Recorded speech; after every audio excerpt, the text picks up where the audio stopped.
him. We would not be able to have his attendance here. The chairman refuses to call him.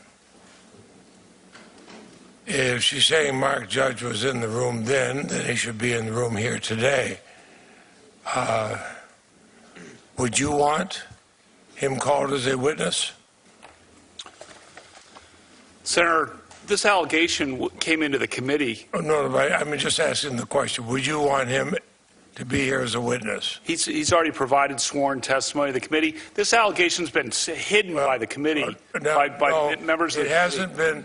It has not been investigated by the FBI. The committee has refused to allow it to be. It was dropped on me. It was sprung. It was not investigated by the FBI, and he has not been called where he might be under oath. Should have been handled in the due course, Senator, when it came in. I would disagree with that. I've been on this committee 44 years, both Republicans and Democrats. I've never seen somebody that critical and not allowed to be here to called to be testified or an FBI background. But he's provided sworn testimony, and Senator, let me finish.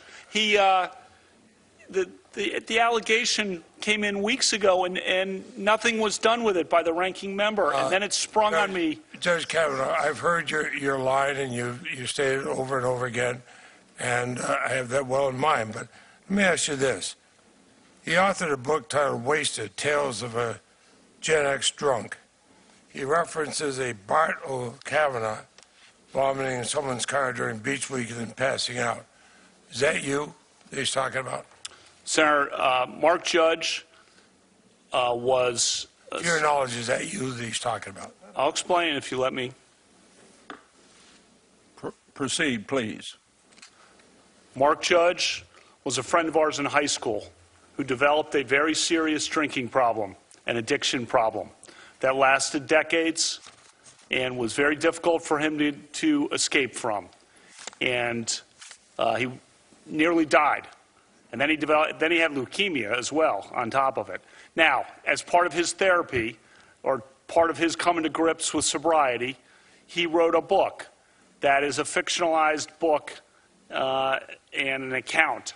I think he picked out names of friends of ours to throw them in as kind of close to what for characters in the book. So you know, we can sit here. We don't know whether that's you or not. We can sit here and make fun of some guy who has an addiction. I'm not making I don't think fun that of really anybody, is Judge really Kavanaugh, good. I'm trying to get a straight answer from you under oath. Are you Bart Kavanaugh that he's referring to? Yes or no? You'd have to ask him. Well, I agree with you there, and that's why I wish that the chairman had him here under oath. Now, you talked about your yearbook. In your yearbook, you talked about drinking and sexual exploits. Did you not? Senator, let me take a step back and explain high school. I was #1 in the class. Freshman. And I thought no. I thought only the Senate. You got this up. I'm gonna talk about my high school. No. I'm gonna let him answer. I'm gonna talk about my high school record. If you're gonna sit here and mock me, I think we were all very fair to Dr. Ford. Shouldn't we be just as fair to Judge Kavanaugh? I busted my butt in academics. I always tried to do the best I could. So I recall I finished 1 in the class, first and freshman and junior year, right up at the top with Steve Clark and Eddie Ayala. We were always kind of in the mix.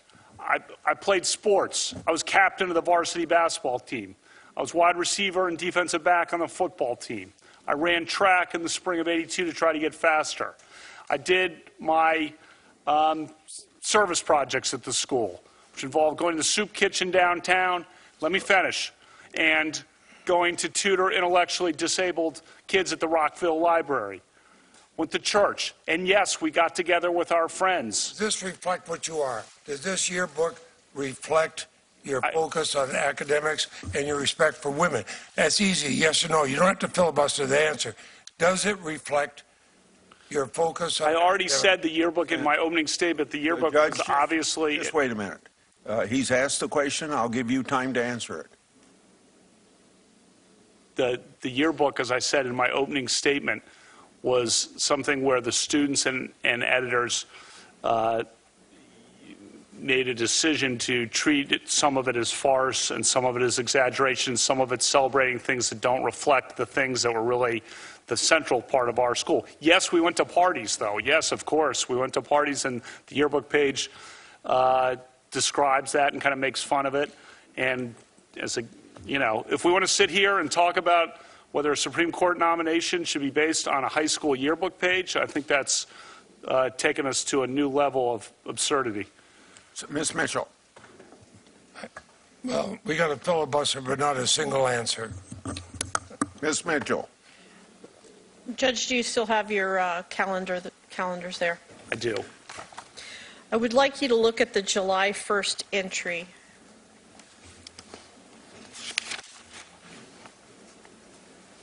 Yes. The entry says, and I quote, "Go to Timmy's for skis with Judge, Tom, PJ, Bernie, and Squee." Squee. Okay. That's a nickname. Okay. To what does this refer and to whom? So first says Tobin's House workout. So that's one of the football workouts that we would have that Dr. Finizio would run for guys on the football team during the summer. So we would be there. That's usually 6 to 8 or so, kind of till near dark. And then it looks like we went over to Timmy's. You want to know their last names too? I'm happy to do it. If you could just identify, is Judge Mark Judge? It is. And is PJ Smith? It is. So it's Tim Gaudette, Mark Judge, Tom Kane, PJ Smith, Bernie McCarthy, Chris Garrett. Chris Garrett is Squee? He is. Did you, in your calendar, routinely document social gatherings like house parties or gatherings of friends in your calendar? Yes, it certainly appears that way. That's what I was doing in the summer of 1982, and you can see that reflected on several of the entries. If a gathering like Dr. Ford has described had occurred, would you have documented that?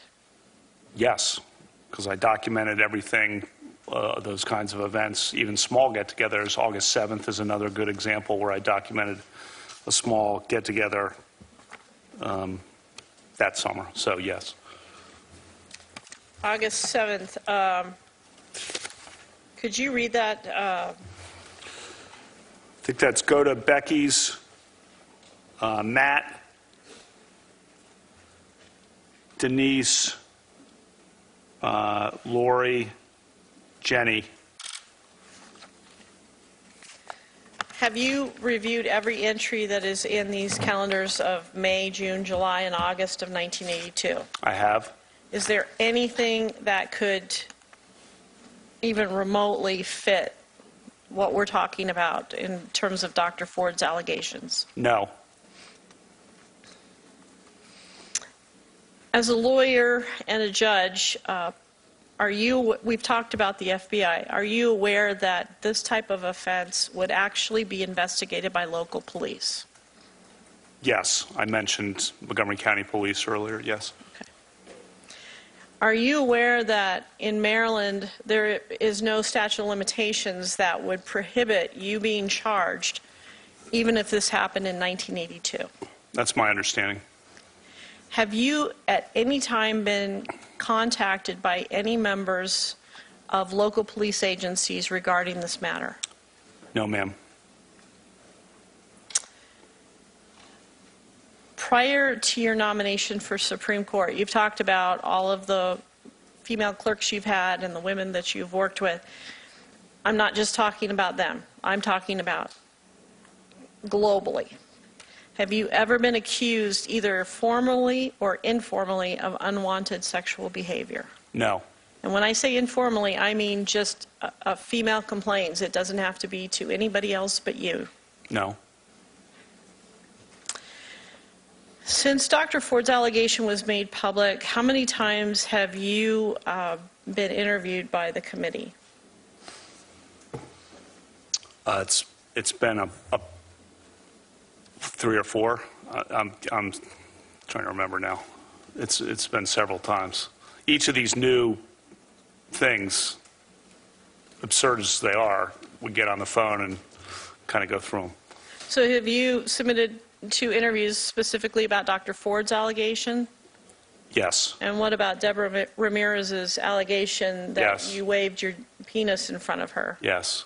What about Julie Swetnick's allegation that you repeatedly engaged in drugging and gang raping or allowing women to be gang raped? Yes. Yes, I've been interviewed about it. Were your answers to my questions today consistent with the answers that you gave to the committee in these various interviews? Yes, ma'am. Okay. Let's see, I'm out of time. Senator Durbin. Thank you, Mr. Chairman. Judge Kavanaugh, earlier today, Dr. Christine Ford sat in that same chair, and under oath, she said clearly and unequivocally that she was the victim of sexual assault at your hands. She answered our questions directly, and she didn't flinch at the prospect of submitting herself to an FBI investigation of these charges. We know, and I'm sure she's been advised by our attorneys, that a person lying to the FBI can face criminal prosecution. You have clearly and unequivocally denied that you assaulted Dr. Ford. With that statement, you must believe that there is no credible evidence or any credible witness that could prove otherwise. You started off with an impassioned statement at the beginning, and I can imagine, try to imagine what you have been through or your family's been through, and I'm sure I wouldn't get close to it. But it was an impassioned... No, you wouldn't. I'm sure I wouldn't. It's an impassioned statement. And in the course of it, you said, I welcome any kind of investigation. I quote you. I welcome any kind of investigation. I've got a suggestion for you. Right now, turn to your left in the front row, to Don McGahn, counsel to President Donald Trump.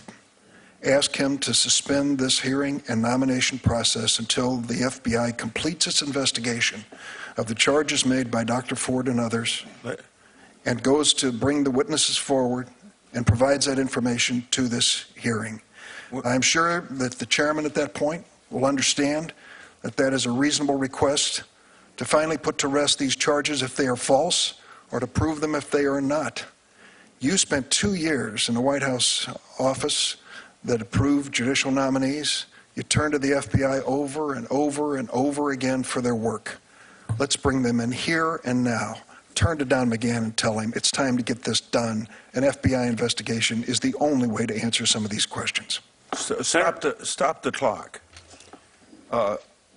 This committee is running this hearing, not the White House, not Don McGahn, not even you as a nominee.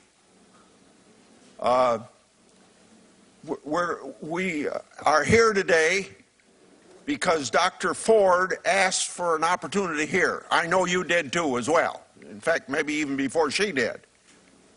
We're here because people wanted to be heard from charges that they all thought were unfair, or activities like sexual assault was unfair. So I want to assure Senator Durbin, regardless of what you say to Senator Don McGahn, we're not suspending this hearing. Proceed to answer the question, or whatever, or if the gentleman... I'll just say this. If you, Judge Kavanaugh, turn to Don McGahn and to this committee and say, for the sake of my reputation, my family name, and to get to the bottom of the truth of this, I am not going to be an obstacle to an FBI investigation, I would hope that all the members of the committee would join me in saying we're going to abide by your wishes and we will have that investigation. I welcome whatever the committee wants to do because I'm telling the truth. I want to know what you want to do. I'm telling the truth. I want to know what you want to do, Judge. I'm innocent. I'm innocent of this charge. Then you're prepared for an FBI investigation? They don't reach conclusions. You reach the conclusion, No, Senator. but they do investigate questions. I'm innocent. And you can't have it both ways, Judge. You can't say here at the beginning, I wanted a passion hearing. moment, Look, I this welcome thing- any kind of investigation. This and thing was then sprung walk on away from me. This thing was sprung at the last minute after being held by staff. You know. Judge, And I if called there is for no I called for a truth to- hearing immediately. If there is no truth to her charges, the FBI investigation will show that. Are you afraid that they might not? Come on, gee whiz. The FBI does not reach, that's a phony question because the FBI doesn't reach conclusions. They just provide the 302s. With 302s, so I can explain to people who don't know what that is, they just go and do what you're doing. Ask questions and then type up a report. They don't reach the bottom line conclusion. This morning I asked Dr. Ford, I asked her about this incident where she ran into Mark Judge at a Safeway. And she said, sure, I remember it, 6 or 8 weeks after this occurrence. Well, someone at the Washington Post went in and took a look at Mr. Judge's book and has been able to, the run that he wrote about his addiction and his alcoholism. And they have narrowed it down what they think was a period of time, 6 or 8 weeks after the event. And he would have been working at the Safeway at that point. So the point I'm getting to is we at least can connect some dots here and get some information. Why would you resist that kind of investigation?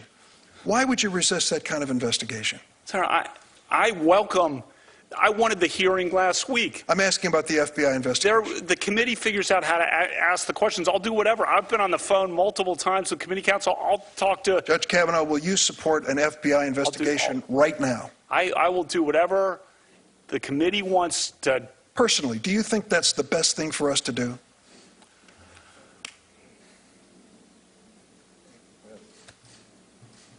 You want to answer? Look, Senator, I've said I wanted a hearing, and I'd said I was welcome anything. I'm innocent.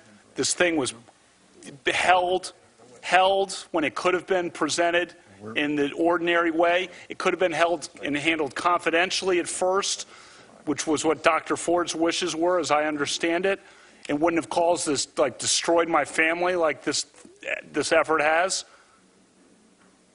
I think an FBI investigation will help all of us on both sides of the issue.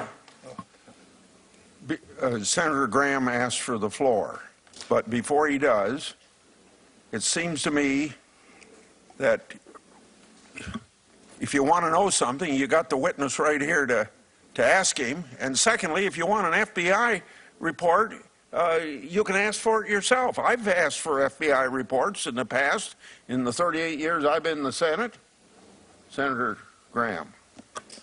Are you aware that at 9:23 on the night of July the 9th, the day you were nominated to the Supreme Court by President Trump, Senator Schumer said, 23 minutes after your nomination, I will oppose Judge Kavanaugh's nomination with everything I have.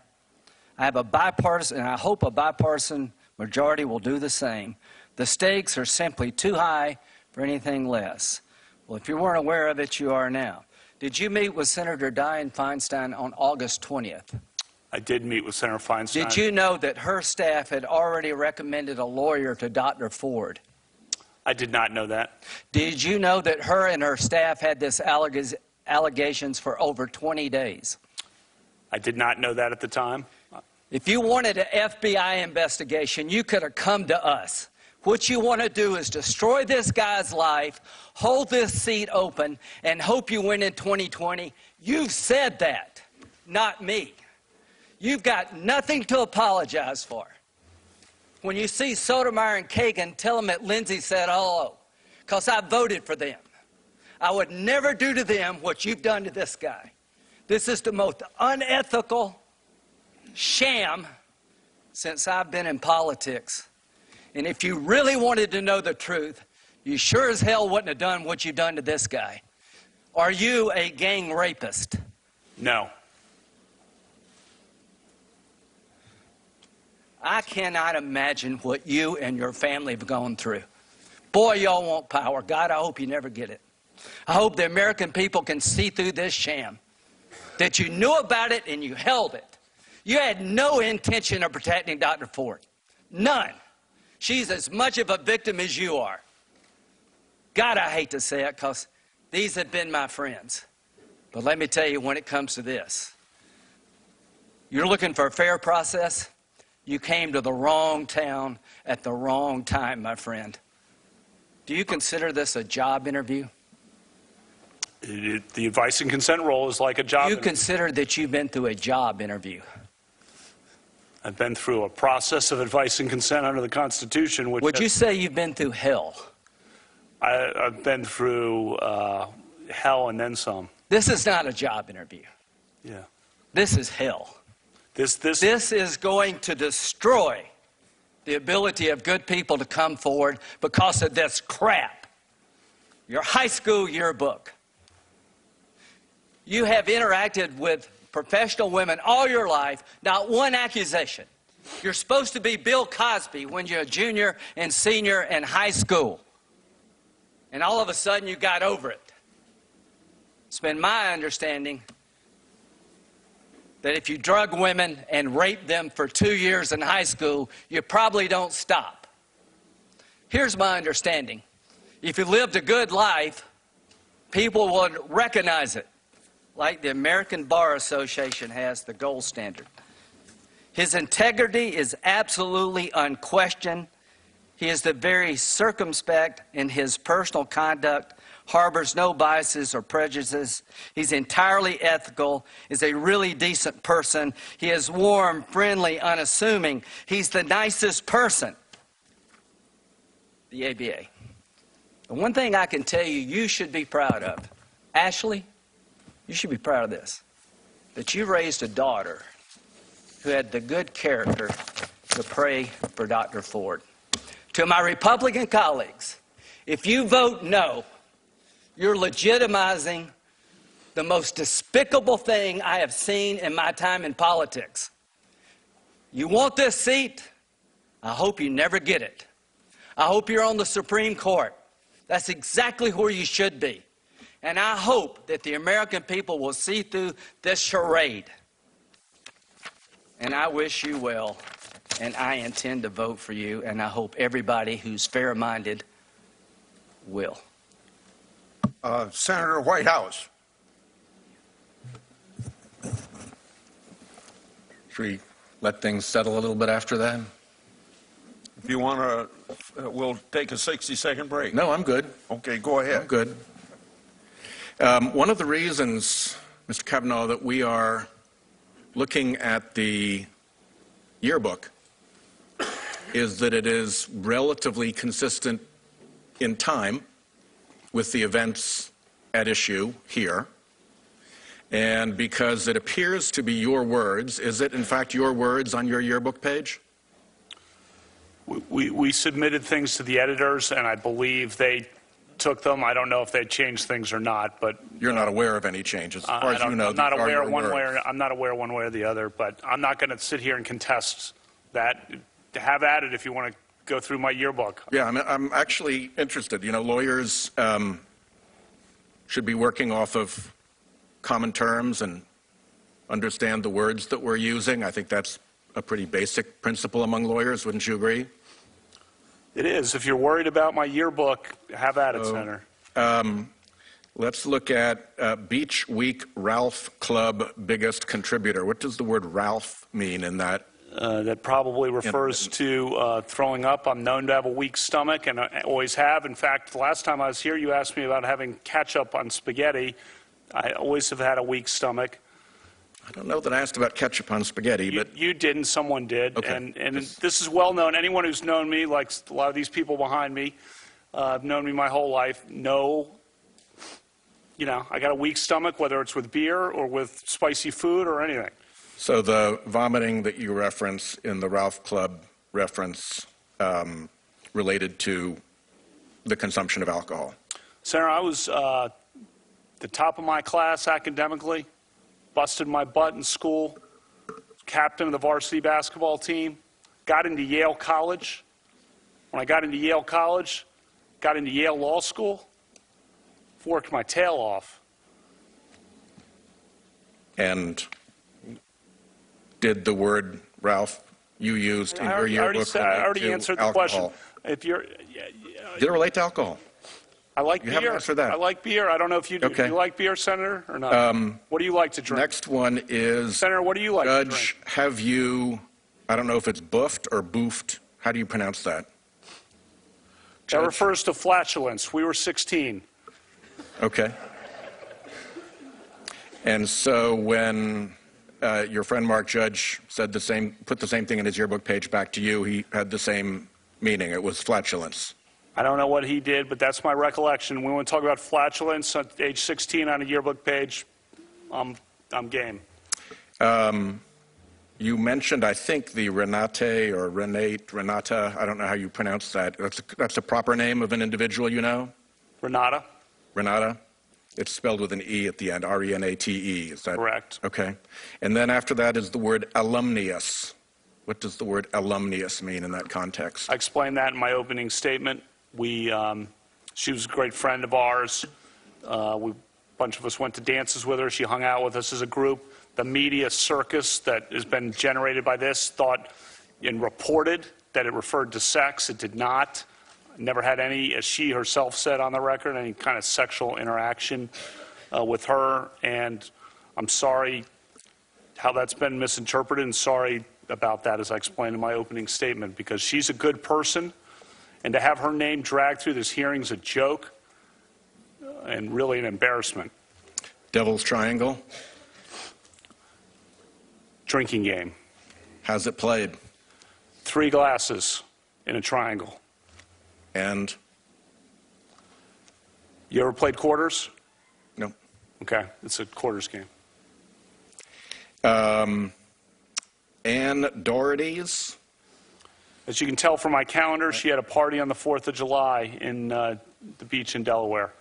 And there are like 1, 2, 3, 4, 5, 6, 7 F's in front of the 4th of July. What does that signify, if anything? One of our friends, Squee, when he said the F word, starting at a young age, had kind of a wind-up to the F word. Kind of a and then the word would come out.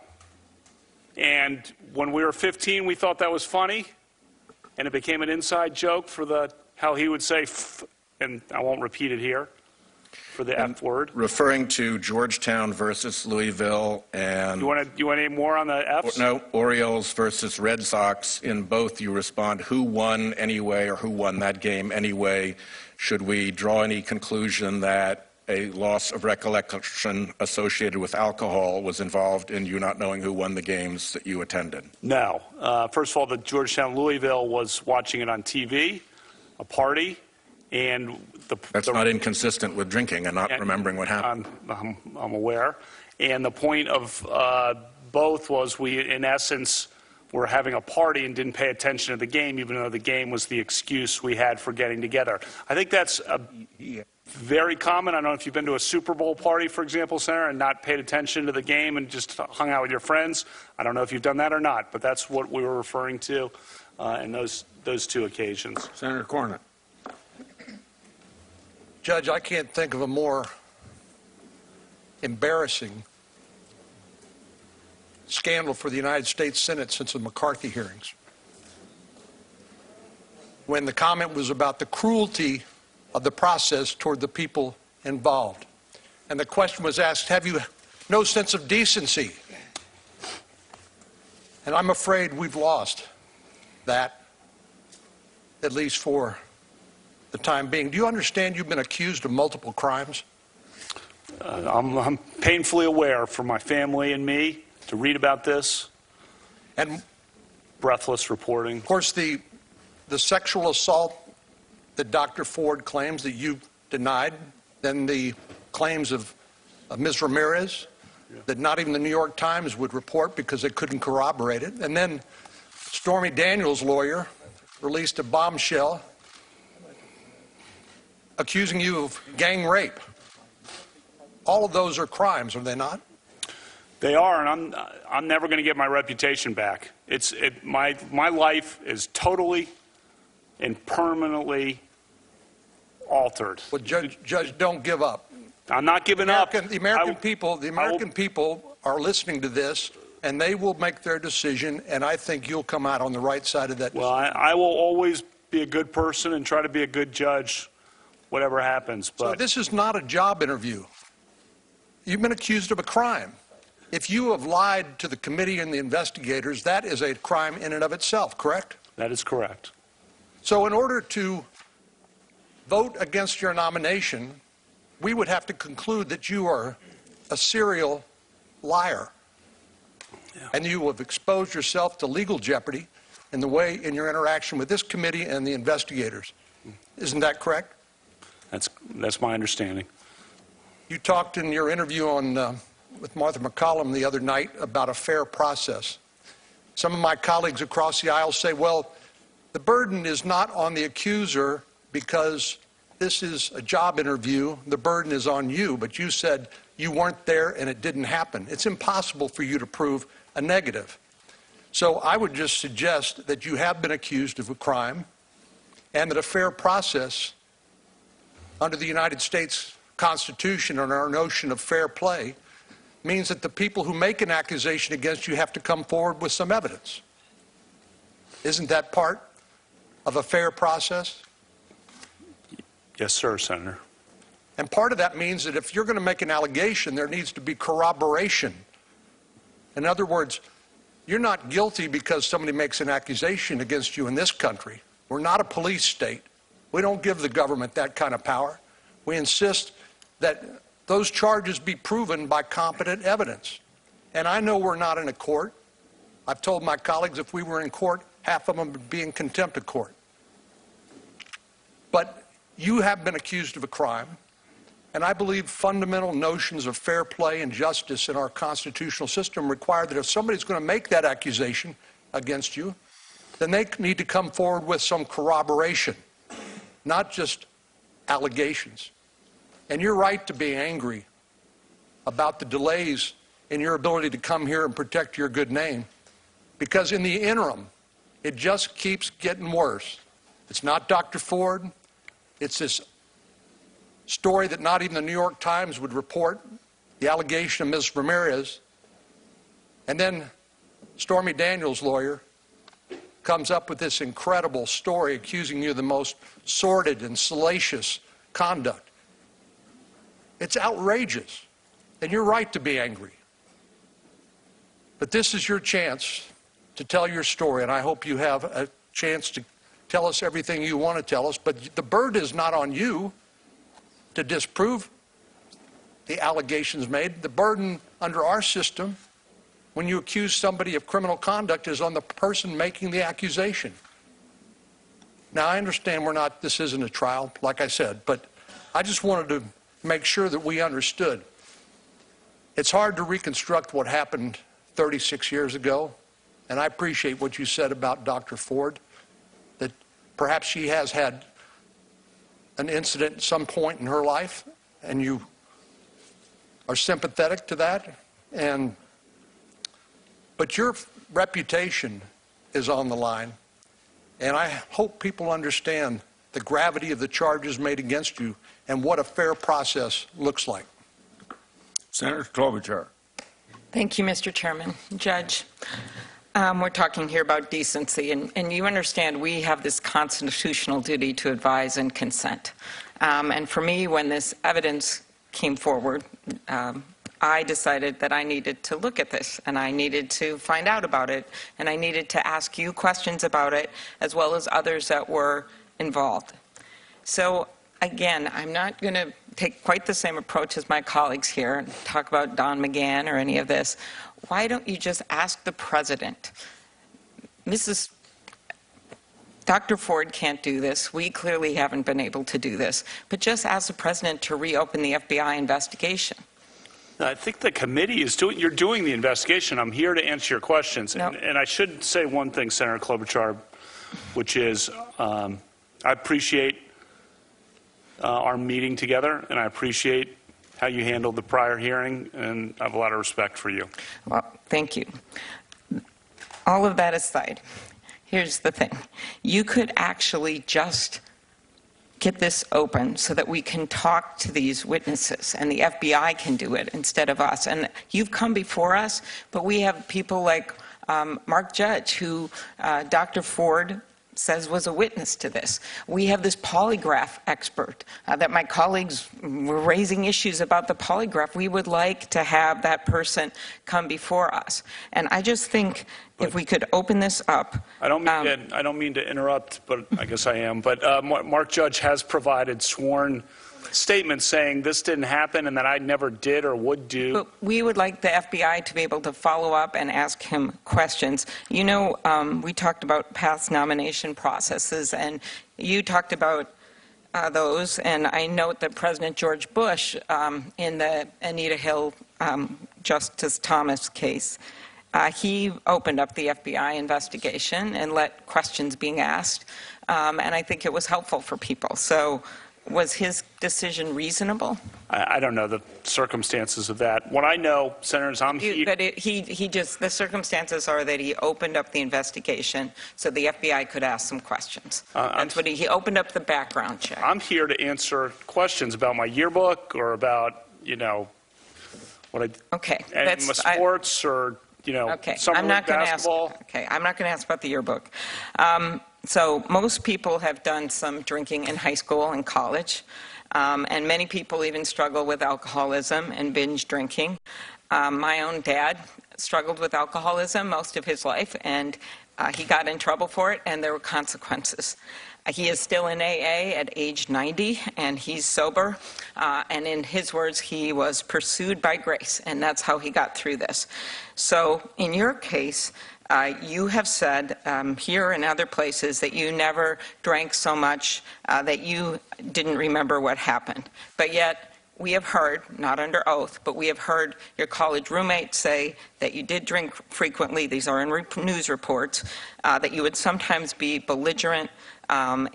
Another classmate said it's not credible for you to say you didn't have memory lapses. So drinking is one thing. I actually don't think that's the second quote's correct. On the first quote, if you wanted, I provided some material that's still redacted about the situation with the freshman year roommate. And I don't really want to repeat that in a public hearing, but just so you know, there were 3 people in a room, Dave White, Jamie Roach, and me, and it was a contentious situation where Jamie did not like Dave White at all. And I mean this. Okay. So Dave White came back from home one weekend, and Jamie Roach had moved all his furniture out into the courtyard. Okay. And so he walks in, and so that's your source on that. Okay. So there's some old. Drinking is one thing. And there's much more. Okay. Look at the redacted portion of what I said. I don't want to repeat that in a public hearing. I will. Could I just ask one more question? Redacted information about that. Okay. Drinking is one thing, but the concern is about truthfulness. And in your written testimony, you said sometimes you had too many drinks. Was there ever a time when you drank so much that you couldn't remember what happened or part of what happened the night before? No, I remember what happened, and I think you've probably had beers, Senator, and so you're saying there's never been a case where you drank so much that you didn't remember what happened the night before or part of what happened? You're asking about, blackout. I don't know. Have you? Could you answer the question, Judge? That's not happened. Is that your answer? Yeah, and I'm curious if you have. I have no drinking problem, Judge. Yeah, nor do I. Okay, thank you. Senator Hatch, since this FBI thing keeps coming up all the time, let's get back to basics. First of all, anybody, including any senator that's brought up this issue, could ask for an FBI investigation. What the FBI does is gather information for the White House, then the file's sent to the committee for us to make our own evaluations. We're capable of making our own determination about the accuracy of any of those allegations. The FBI has put out a statement over, now I suppose it's a month ago, clearly stating this matter is closed as far as the letter being sent to them, and there is no federal crime to investigate. If Senate Democrats hope for the FBI to draw any conclusions on this matter, I'm going to remind you what Joe Biden said. Now, I said this in my statement, but maybe people aren't listening when I say it. Maybe they won't even hear this. Joe Biden, quote, "The next person who refers to an FBI report as being worth anything obviously doesn't understand anything. The FBI explicitly does not in this or any other case reach a conclusion, period. They say, he said, she said, they said, period." So when people wave an FBI report before you or even bring it up now as something prospectively, that wasn't in his quote, Understand they do not. They do not. They do not reach conclusions. They do not make recommendations. Senator Hack. Mr. Chairman. Don't take a break. Mr. Chairman. Let me do this. May I say for the record that actually we have asked, you said that nobody's asked the FBI or we could ask the FBI.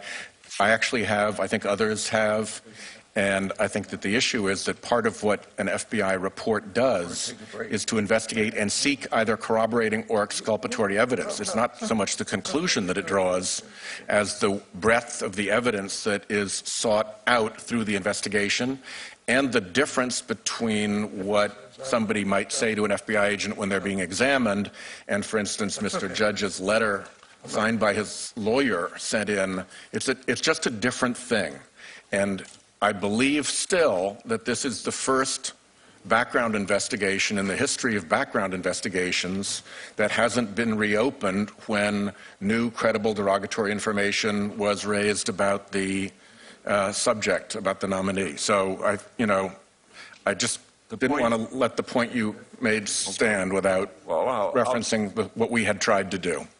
Pardon me, but I'll just add to the point you made. The letter was sent to the FBI. The FBI sent it to the White House with a letter saying the case is closed. We're taking a break now. For Senator, we're taking a break now. 15-minute break. Okay, stand up. Come on.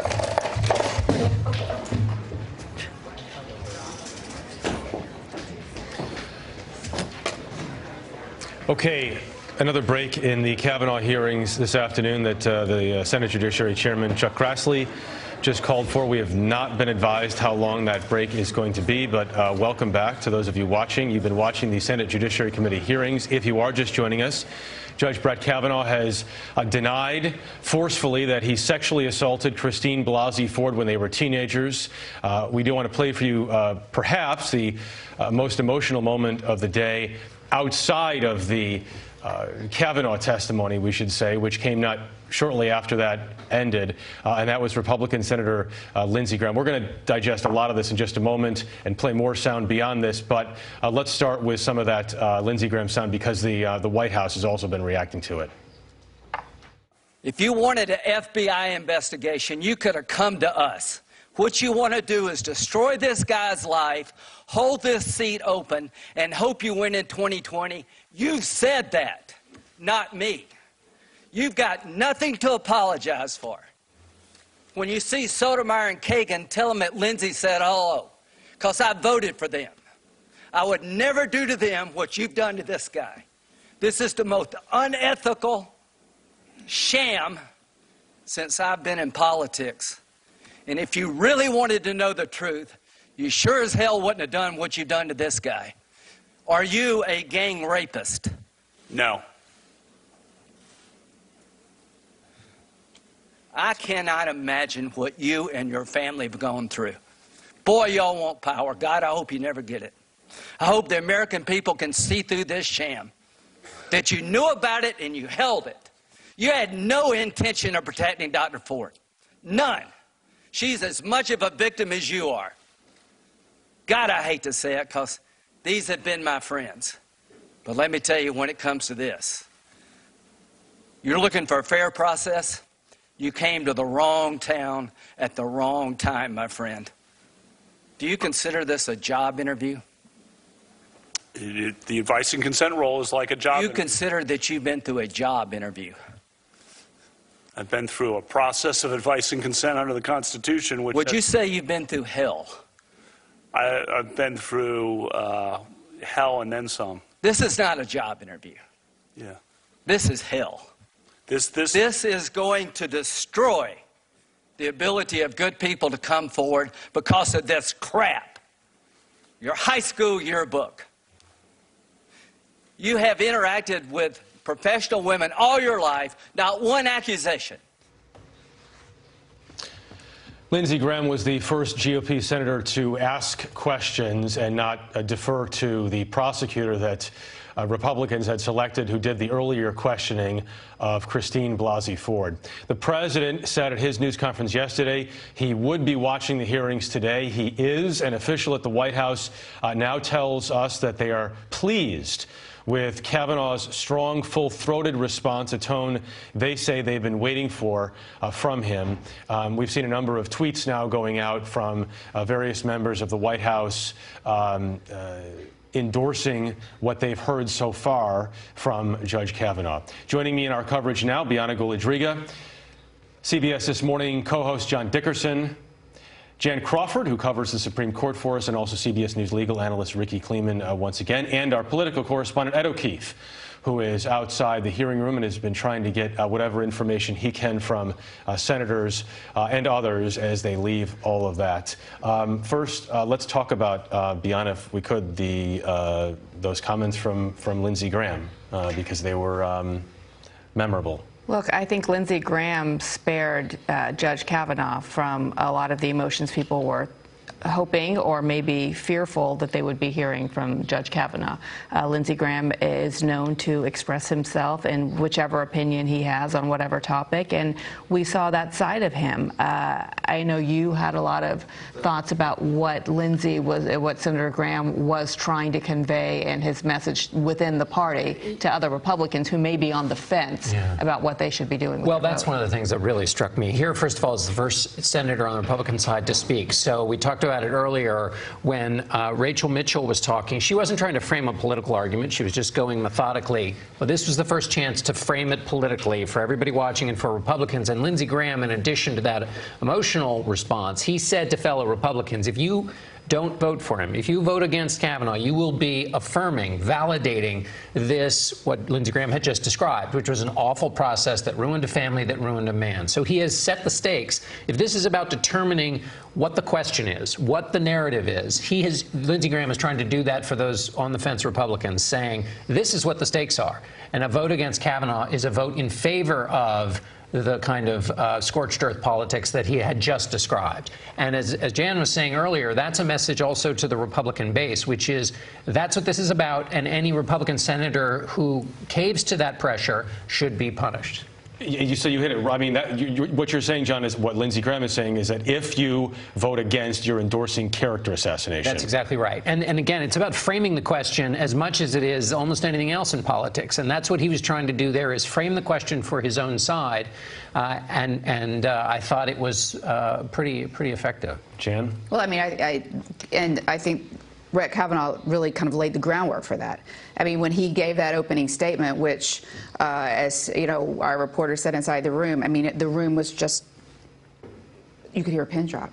And then to see the emotion from him, and kind of as he talked about what this had done to him, his life, his family, his parents, his children, you know, that really then laid the groundwork for Senator Graham's quite fiery and emotional response, encouraging, not encouraging, I mean, flat out saying that if you're going to vote against this man, not only is it a vote, for character assassination, but it is a vote for the tactics that the Democrats have used. And he came out of that. I mean, what led to all this was, the Democrats are pushing about this FBI investigation. And Senator Graham's point is, this is ridiculous.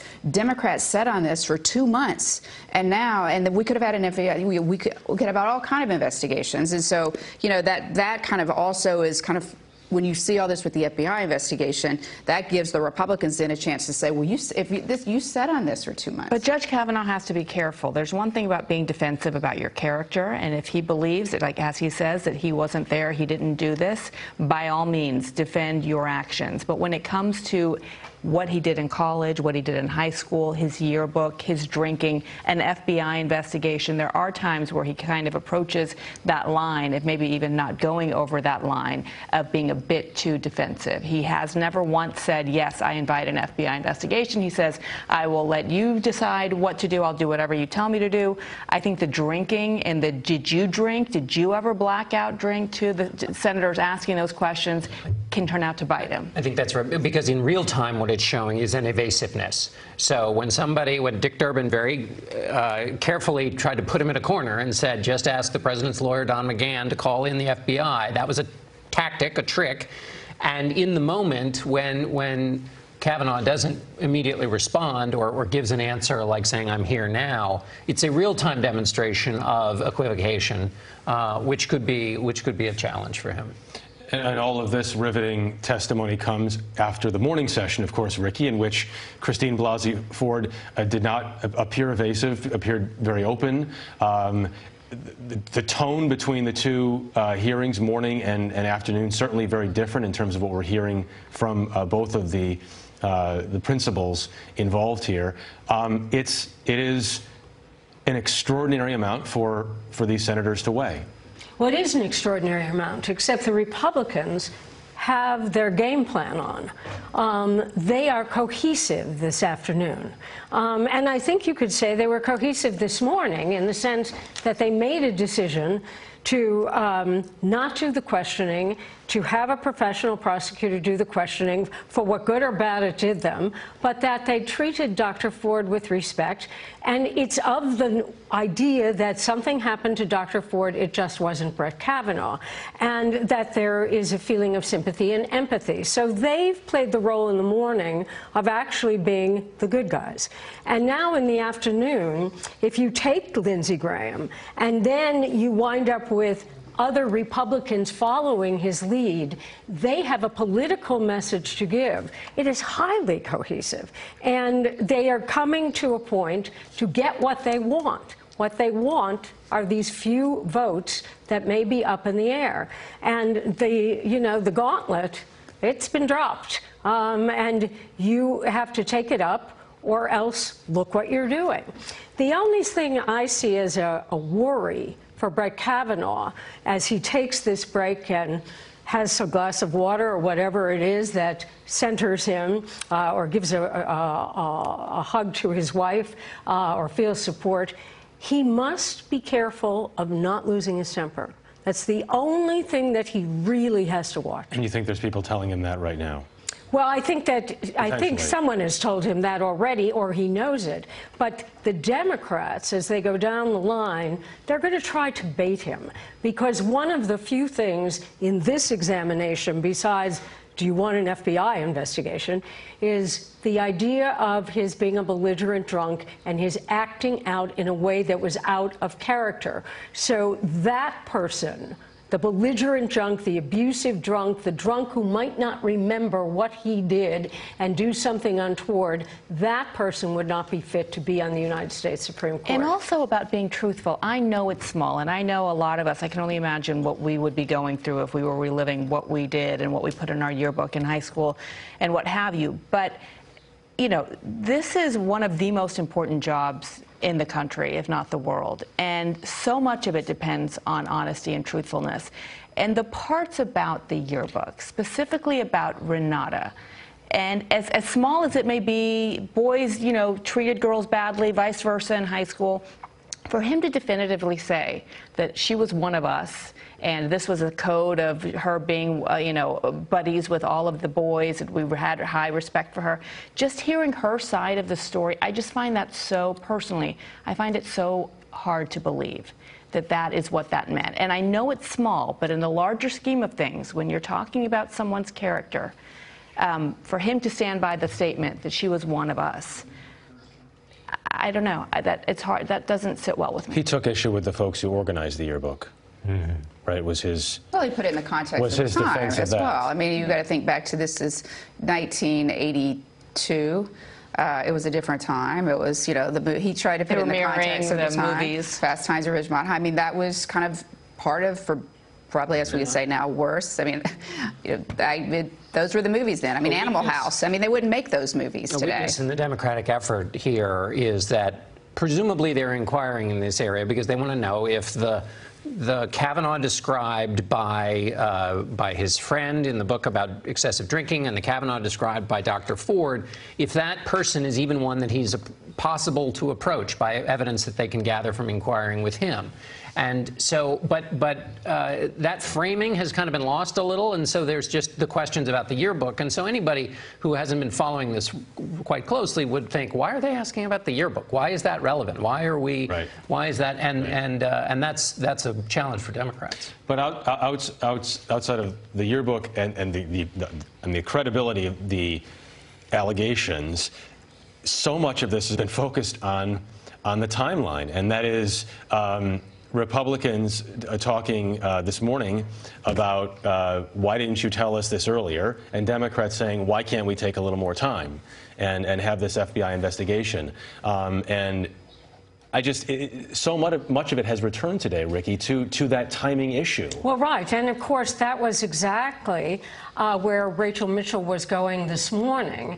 She spent, I would say, at least half of her 5-minute intervals dealing with the timeline. And that's a political inquiry. That's not a factual or credibility inquiry. And that led to a foundation for exactly where Lindsey Graham was going to go. So I think that they thought this out on the Republican side in a way, perhaps, that the Democrats have not, which surprises me. Well, I mean, I also think that, Republicans genuinely believe. They know what the deal is here. Democrats say they want an FBI investigation. Okay, how long does that take? You get an FBI investigation now, we need another hearing. Well, then that's going to take another 2 weeks to schedule the hearing, because she's got to come back, they've got to get witnesses, one of them's very ill, we may not be able to get her back. That's another 3-4 weeks. Then, next thing you know, you get to the midterm. I mean, they believe that this is an effort to push this past the midterms, defeat Brett Kavanaugh, and then no other nominee will ever be confirmed if Democrats take the Senate. They will keep that seat open. And in some ways, this is, payback for Merrick Garland. Precedents, right. And so that Republicans really see that as the game plan. Right. And so that is why they think the FBI investigation is a pure smokescreen. And that's Kavanaugh sees it undoubtedly that way too, which is why he's not saying, sure, have the FBI. He's because there's been some reluctance. And when Republicans say delay, I mean, it's factual. I mean, there is truth in that. That's exactly, and so that's part of that strategy. But he's also fighting for his character. Forgive me if I'm wrong, because I very well may be, but did Dr. Ford initially ask to go after him, to speak after her Judge attorney made that request? And in the court of public opinion, as you were saying, that if somebody just turned this on and watched Judge Kavanaugh, there's a lot to take away from him, from his emotion, from what seemed to be just pain that he and his family had gone through, from his steadfastness and saying that I was not there and this did not happen. Compare that to everyone's reaction after watching Dr. Ford. So if you had only seen one, you'd say both are equally compelling, right? But in America, I mean, if you are accused of something, it's our system of justice, and I know this isn't a courtroom, but if you're accused of something, you are entitled to hear what the allegations are against you before you respond. And so the suggestion that he would go first, this was the initial suggestion, which is again fueling the distrust by Republicans, by the way, because they believe this is all Democratic operatives.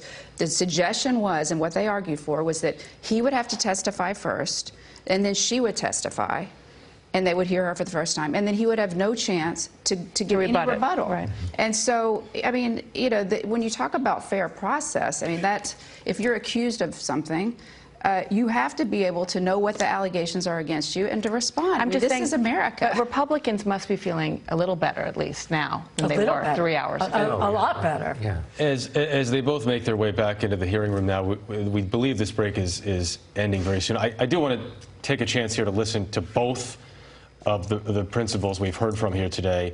First, I think we have a little bit of sound from the most recent testimony, and that's Judge Kavanaugh.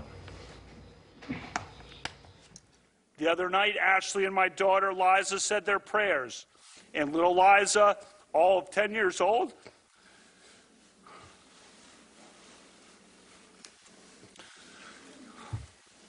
said to Ashley, we should pray for the woman. It's a lot of wisdom from a 10-year-old. We mean no ill will. All right, now if we can, some of the most emotional testimony we heard from this morning, if we have, I think one of the questions that Christine Blasey Ford was asked this morning was what was most memorable about that night back in 1982 for her.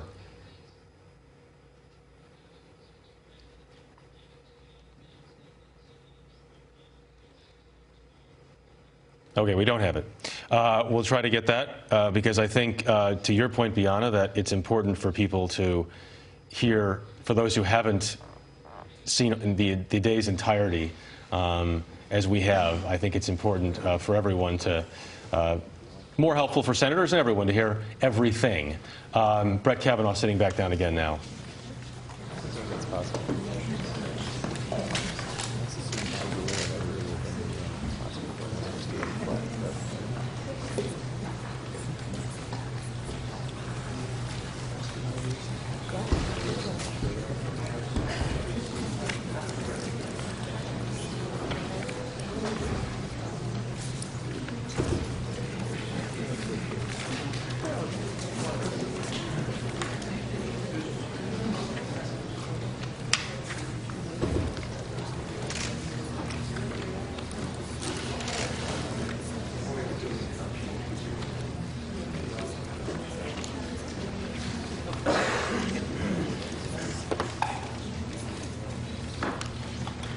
Judge, are you ready?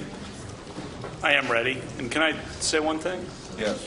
Just going to say, I started my last colloquy by saying to Senator Klobuchar how much I respect her and respected what she did at the last hearing. And she asked me a question at the end that I responded by asking her a question. And I didn't, sorry I did that. This is a tough process. I'm sorry about that. I appreciate that. I would like to add, when you have a parent that's alcoholic, you're pretty careful about drinking. And the second thing is, I was truly just trying to get to the bottom of the facts and the evidence, and I again believe we do that by opening up the FBI investigation, and I would call it a background check instead of investigation. Thank you. Appreciate that. Senator Hatch. Well, thank you, Judge. Welcome. We're happy to have you here. My friend from, I'd just like to say a few words. My friend from Arizona emphasized yesterday that we have before us today two human beings, Dr. Ford and Judge Kavanaugh. They deserve, each of you deserves to be treated fairly and respectfully. We tried to do that with Dr. Ford earlier, and I think we succeeded. It's important that we treat Judge Kavanaugh fairly now, and it remains to be seen how that's going to work out. Judge Kavanaugh has been a federal judge for 12 years, and he's been a great federal judge on the second highest court in the nation. He's earned a reputation for fairness and decency. His clerks love him. His students, he teaches in law school as well, his students love him. His colleagues love him. This man is not a monster, nor is he what has been represented here in these hearings. We're talking today about Judge Kavanaugh's conduct in high school, and even then, and as a freshman in college, I guess, as well. Serious allegations have been raised. If Judge Kavanaugh committed sexual assault, he should not serve on the Supreme Court. I think we'd all agree with that. But the circus atmosphere that has been created since my Democratic colleagues first leaked Dr. Ford's allegations to the media 2 weeks ago, after sitting on them for 6 weeks, I might add, has brought us the worst in our politics. It certainly has brought us no closer to the truth.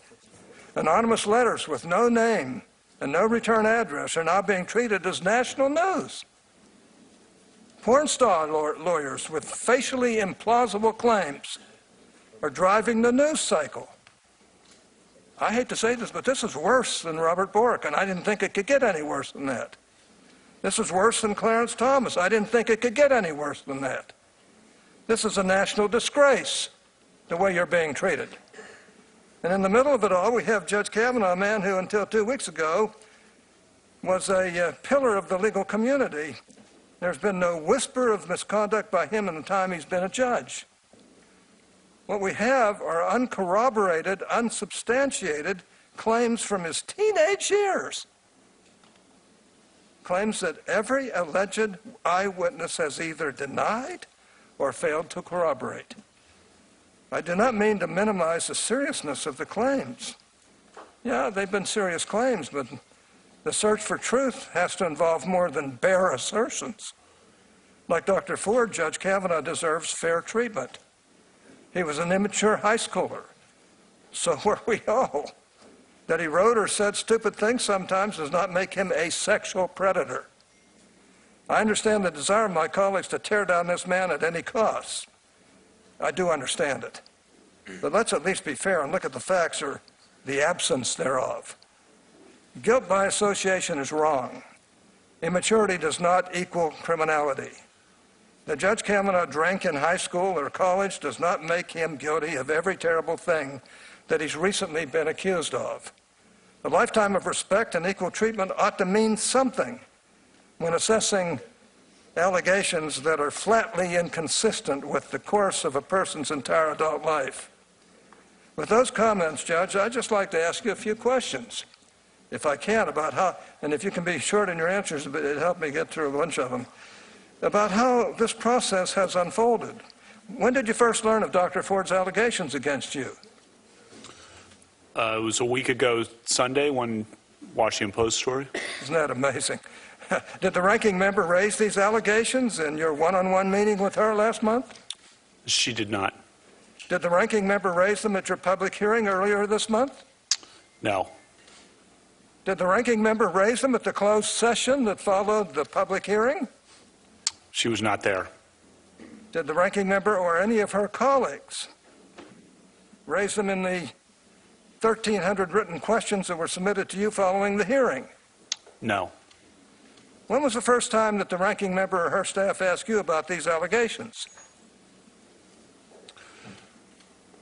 Today. When did you first hear of Ms. Ramirez's allegations against you? In the period since then, in the New Yorker story.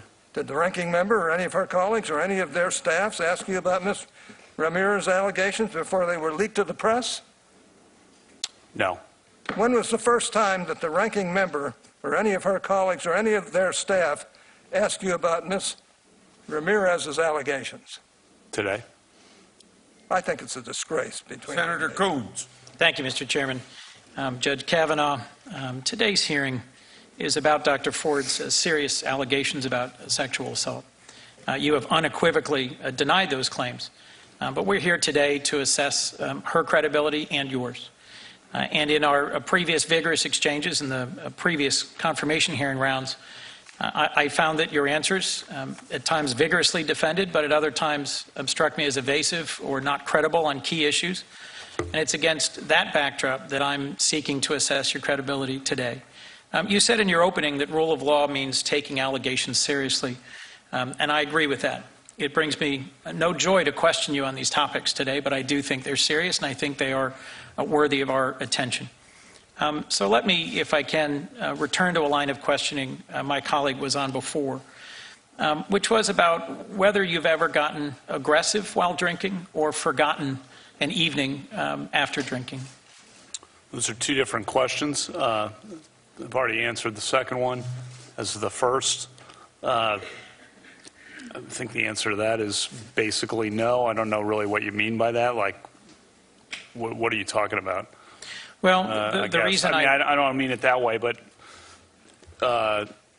no is the basic answer, unless you're talking about something that I'm not aware of that you're going to ask about. The reason I'm asking, we've had a very brief period of time to weigh outside evidence, and I'll join my colleagues in saying I wish we had more evidence in front of us today to weigh.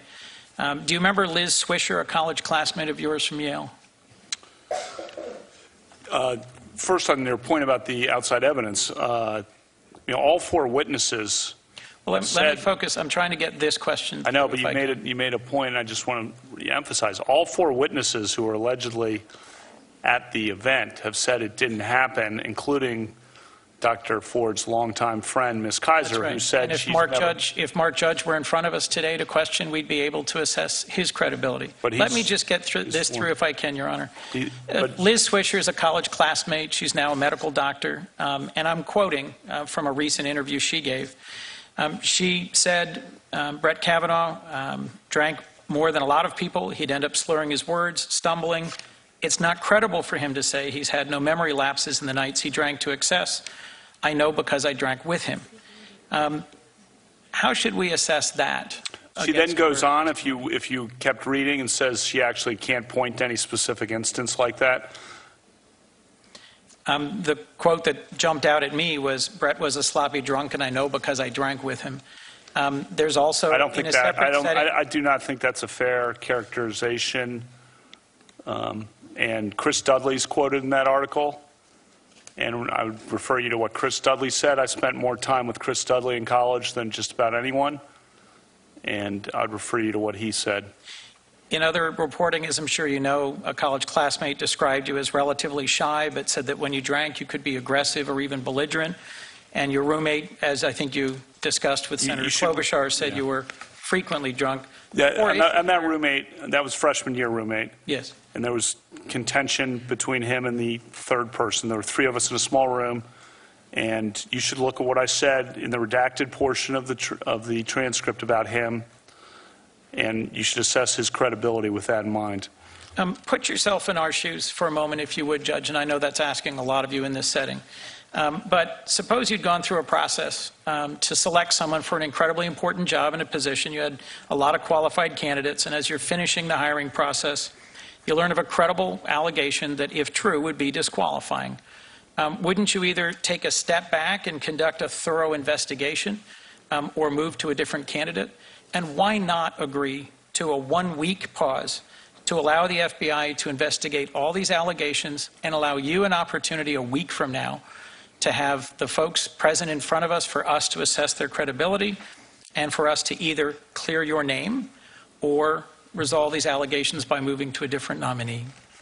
All four witnesses who are alleged to be at the event said it didn't happen, including Dr. Ford's longtime friend, Ms. Kaiser, who said that she didn't know me and that she does not recall ever being at a party with me, with or without Dr. Ford. What I've struggled with, Judge Kavanaugh, is the absence of a fair, federal law enforcement-driven, nonpartisan process to question the various people who I think are critical to this. My concern, should you move forward, is what it will do to the credibility of the court and how that may well hang over your service. I understand your concern about this. Senator, my I wish reputation you would has join been, us in calling for an FBI investigation for 1 week to clear or confirm some of these allegations.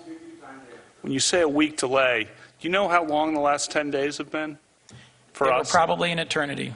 But in the Judge Thomas confirmation for us, hearing, every day, it was a 4-day delay. Every day, it's been a lifetime.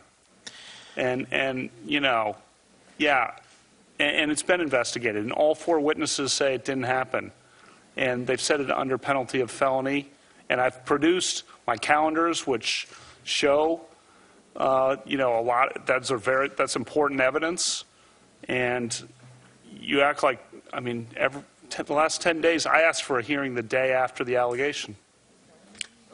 Before I call on Senator Lee, I want to emphasize something here, that talking about doing something without enough time. We had 45 days between July 30th and September the 13th, I believe it is, when we could have been investigating this. And in regard to this candidate, if you take the average of 65 to 70 days between the time that a person is announced by the president and the Senate votes on it, is about 65 to 70 days. And here we are at about 85 to 90 days. So there's plenty of time put in on this nomination. Senator Lee. Oh, no, wait a minute. I got one other thing I want to do. Everybody else has been putting letters in the record. I have a letter here from 65 women who knew Judge Kavanaugh between the years 79 and 83, the years he attended Georgetown Prep High School. These women wrote to the committee because they know Judge Kavanaugh and they know that the allegations raised by Dr. Ford are completely, totally inconsistent with his character. These 65 women know him through social events and church. Many have remained close friends with him. Here's what they say, partly quoting the letter. Quote, "Through the more than 35 years we've known him, Brett has stood out for his friendship, character, and integrity. He has always treated women with decency and respect. That was true in high school, and it remains true to this day." In closing, they wrote, Judge Kavanaugh, quote, has always been a good person. So without objection, I put it in the record. Senator Lee. Judge Kavanaugh, you've been cooperative at every stage of this investigation, both your background investigation and the investigation conducted by this committee. Is that correct? That's correct, It's Senator. also correct that you yourself do not control the FBI or when it conducts an investigation. You are a nominee. You're not tasked with the job of deciding who, when, whether, or how conducts an investigation. That's correct. But at every moment when either we or prior to the committee taking jurisdiction over it, the FBI has asked you questions, you've been attentive and you've been responsive. Isn't that right? That's correct. Throughout my career. I have colleagues today who have repeatedly asked for an FBI investigation. And there are some ironies in this, ironies that ascend at least two levels. In the first place, at least one of my colleagues, at least one of them, had access to this information many, many weeks before anyone else did, had the ability, and I believe the moral duty and obligation, to report those facts to the FBI, at which point they could have and would have been investigated by the FBI. And that could have been handled in such a way that didn't turn this into a circus, one that has turned your life upside down and that of your family, and the life of Dr. Ford and her family upside down. I consider this most unfortunate, given that this was entirely within the control of at least one of my Democratic colleagues to do this. The second level of irony here is that while calling repeatedly for an investigation by the FBI, an investigation over which you have no ability to control, by the way, an investigation you have no authority to call for, while calling for an investigation, we're in the middle of a conversation that involves questions to you. And so I ask my Democratic colleagues, if you have questions for Judge Kavanaugh, ask him. He's right here. If that's really what you want is the truth, ask him questions right now. If you have questions of other witnesses, then for the love of all that is sacred and holy, participate in the committee investigations that have been going on, as you have not been participating, with the committee staff investigating the outside witnesses. If someone really were interested in the truth, this is what they would do. They would participate in the investigation, and when we have a committee investigation, a committee hearing with live witnesses, they would talk about that rather than something else they wish they were having in front of them. If what they want is a search for the truth, then now is their choice. If, on the other hand, what they want to do is delay this until after the election, which at least one of my colleagues on the Democratic side has acknowledged, then that might be what they would do. Finally, I want to point out that there is significant precedent from our former chairman of this committee, Chairman Joe Biden. During the Clarence Thomas hearings nearly 3 decades ago, Chairman Biden made some interesting observations about FBI reports and their role in this process. Here's what he said, quote, "The next person who refers to an FBI report as being worth anything obviously doesn't understand anything. The FBI explicitly does not, in this or any other case, reach a conclusion, period, period." Those are his dual periods, not mine. I continue the quote. "The reason why we cannot rely on the FBI report, you would not like it if we did, because it is inconclusive. So when people wave an FBI report before you, understand they do not reach conclusions. They do not make, as my friend points out more accurately, they do not make recommendations. In other words, the role of the FBI is to flag issues. Those issues have been flagged. Sadly, in this case, they were flagged not as they should have been, not in the timing in which they should have been. And therefore, they couldn't have been addressed in the manner that would have preserved a lot more dignity for you, for your family, and for Dr. Ford and her family. They were instead held out until the final moment. I consider that most unfortunate. And for that, on behalf of this committee, I extend to you my most profound sympathies, and my most profound sympathies to Dr. Ford and her family as well. Mr. Chairman, since we don't have enough slots for everyone, can I have the last minute of Senator Lee so that Senator Kennedy can be recognized? Judge, we did 38 hours in public with you. Did we have any private hearings with you? Yes. Was that a fun time for you? When senators could ask questions that are awkward or uncomfortable about potential alcoholism, potential gambling addiction, credit card debt, if your buddies floated you money to buy baseball tickets. Did you enjoy that time we spent in here late one night? I'm always happy to cooperate with the committee. That's charitable. Were you ever asked about any sexual allegations when we had that time in here with you alone? No. Did the ranking member already have these allegations for, I guess this would have been September 6 or 7, and the letter was written on July 30th? A recommendation was made by the ranking member or her staff to Dr. Ford, and by the way, I think Dr. Ford is a victim, and I think she's been through hell, and I'm very sympathetic to her. But did the ranking member's staff, did we hear today, make a recommendation to hire a lawyer, and she knew all of that? And yet we had a hearing here with you, and none of these things were asked. But then once the process was closed, once the FBI investigation was closed, once we were done meeting in public and in private, then this was sprung on you. I just want to make sure I have the dates correct, right? Because we got 35 plus days from all the time that this evidence was in the hands. Recommendations were made to an outside lawyer. You could have handled all this. We could have had this conversation in private in a way that didn't not only do crap to his family, but do all... I yield my time. Trying to see if he could do math about 35 days. That was a little bit of a question. Thank you. Thanks, Mr. Chairman. Good afternoon, Judge Kavanaugh. As a federal judge, you're aware of the jury instruction, falsus in unibus, falsus in omnibus. Are you not? You're aware of that jury instruction? Yeah, I am. You know what it means? You can translate it for me, Senator. You can do it better than I can. False in one thing, false in everything, meaning in jury instructions that some of us as prosecutors have heard many times, is told a jury that they can disbelieve a witness if they find him to be false in one thing. So the core of why we're here today really is credibility. Let me talk. The core of why we're here is an allegation for which the 4 witnesses present have all said it didn't happen. Let me ask you about Renata Dolphin, who lives in Connecticut. She thought these yearbook statements were, quote, horrible, hurtful, and simply untrue, end quote, because Renata alumni clearly implied some boast of sexual conquest.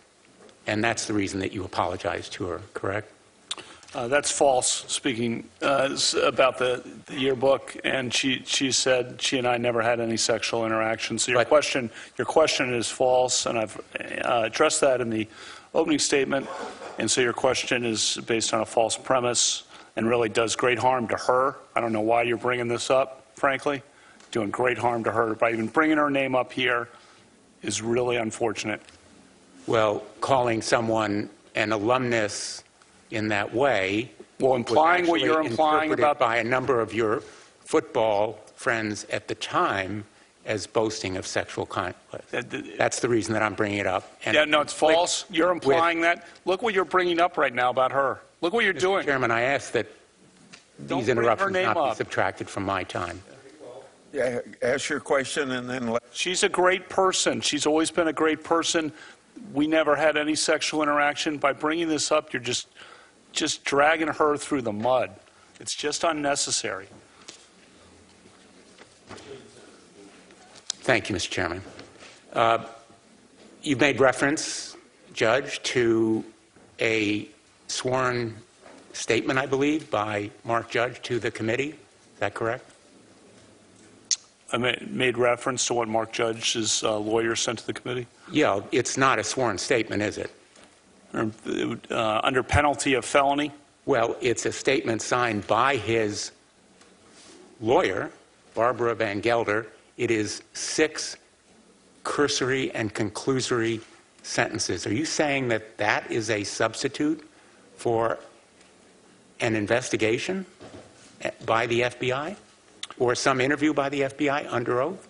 Under penalty of felony, he said that this kind of event didn't happen and that I never did or would have done something like that.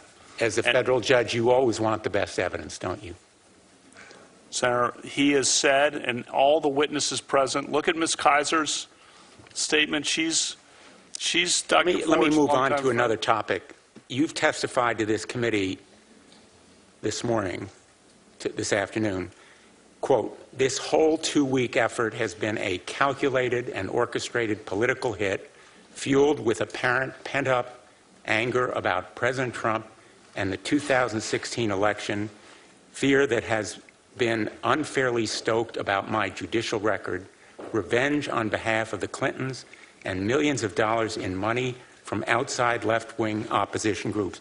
Is it your testimony that the motivation of the courageous woman who sat where you did just a short time ago was revenge on behalf of a left-wing conspiracy or the Clintons?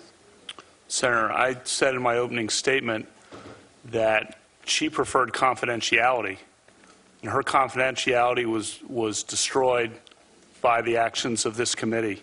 Let me ask you this. In a speech that you gave at Yale, you described, quote, falling out of the bus onto the front steps of the Yale Law School at 4:45 a.m. I wasn't describing me. I organized, Senator, let me finish here, please. I organized a third-year end-of-school party for 30 of my classmates to rent a bus to go to Fenway Park in Boston, which was about a 3-hour trip. I bought all the tickets. You and I have discussed that before. I bought all the baseball tickets. I rented the bus. I organized the whole trip. We went to Fenway Park. Roger Clemens was pitching for the Red Sox. We had a great time. George Brett was playing third base for the Royals. Actually, he was playing left field that night. And we went to the game and got back, and then we went out. It was a great night of friendship. I apologize for interrupting, Judge, but I need to finish the quote before I ask you the question. I wasn't talking about ends, me. Okay, well, the quote ends that you tried to, quote, piece things back together, end quote, to recall what happened that night. Meaning? I know what happened. Well, you... Judge, will you quickly answer your question, then I'm going to let him answer. I know what happened that night. I'll finish asking my question. Please, go ahead, but do it quickly. Doesn't that imply to you that you had to piece things back together? You had to ask others what happened that night? No. Okay, you take your time now and answer the question. Yeah. Then Senator Craig. Definitely not. I know exactly what happened that night. It was a great night of fun. I was so happy that it was great camaraderie. Everyone looks back fondly on the trip to Fenway Park. And then we went out together, a group of classmates, and I know exactly what happened the whole night, and I'm happy. Judge, do you believe Anita Hill? Senator Crapo. Senator Crapo. Senator Crapo. Thank you, Mr. Chairman. And Judge Kavanaugh, first I want to get into this whole question that's been bandied back and forth here almost endlessly today about the FBI investigation process. Because I think I want to follow up a little bit on what Senator Lee and Senator Sass have referenced.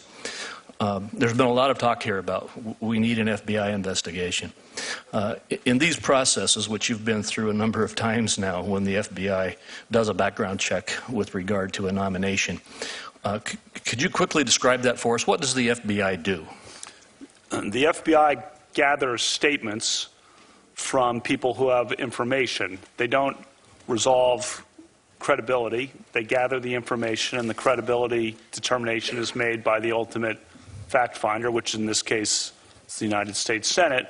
The committee, of course, here has gathered evidence. And the FBI then gives that report to the White House, if I understand it, and the White House then transfers it to the Senate. Is that That's my understanding, yes. And as you indicated, it does not do, and it's been said many times here today, the FBI does not make judgments. It gives the Senate committee information. At that point in time, if I understand the process correctly, the Senate, the United States Senate Judiciary Committee, has legal authorities. If it receives information in an FBI report that it wants to further investigate, the Senate has legal authority to conduct further investigation. Is that correct? That's my understanding. And that is what has been referenced here many times about how some of these witnesses that were identified in the very late information that we received have made statements that are under penalty of felony. that's a felony for lying to the Senate Judiciary Committee. And as I understand it, what happens is the Senate Judiciary Committee, which has authority under law to conduct those kinds of investigations, follows up on the FBI reports to finish out the investigation that it wants with regard to any information that it receives that needs further investigation. Is that your understanding of the process? That's my understanding, Senator. Now, in this case, there's been a lot of talk here today, and if I have time, I'll get into it. It looks like I'll run out of time. But in this case, there's a lot of concern by many that there was not so much an interest in an FBI investigation as there was in delay. I'm not going to get to that unless I have time. I want to talk about what happened in the Senate committee's investigation. Because as I understand it, and this may be more of a question to the chairman, as soon as we received information, which was about 45 days after others on the committee received it, we conducted an investigation. Is that correct, Mr. Chairman? I'm sorry to turn the questioning to you, but we began that legal Senate Judiciary Committee investigation. Yes. And that investigation involved our fully, lawfully enabled investigators to conduct an investigation. And if I understand it correctly, the Democratic members of the committee refused to participate in that investigation. Yes. And so we have conducted the investigation. The very kinds of things that my colleagues on the other side are asking that we tell the FBI to do. This committee has the authority to do it, and this committee does it, and this committee has done it. Now, there may be more demands for more interviews and more investigation, but when you, Judge Kavanaugh, have referenced the testimony that has come from those who were identified as being at this event, the testimony that has been received from them is information that has been received pursuant to a Senate committee investigation. And I just think it should be made clear. I think there's been a lot of back and forth here about, oh, we're not getting information, we're not looking at this, you don't want to look into the investigation, you don't want to see what happened. The reality is that this committee immediately and thoroughly investigated every witness that has been identified to us, and we have statements under penalty of felony from them. So I just want to conclude with that. I got 45 seconds left, so I'm going to just ask you one quick question, again on timing. You had a meeting with Senator Feinstein on August 20th? That's my understanding, yeah. Well, I had a meeting, and that's my understanding of the date. Of the date, yes. What was established earlier in testimony here today was that the ranking member's staff helped Dr. Ford to retain the Katz law firm on sometime between July 30th and August 7th. So I just wanted you to clarify one more time. In the meeting that you had 2 weeks or more later, this issue was not raised with you. The issue was not raised. All right. Thank you. My time is up. We'll take a 5-minute break now.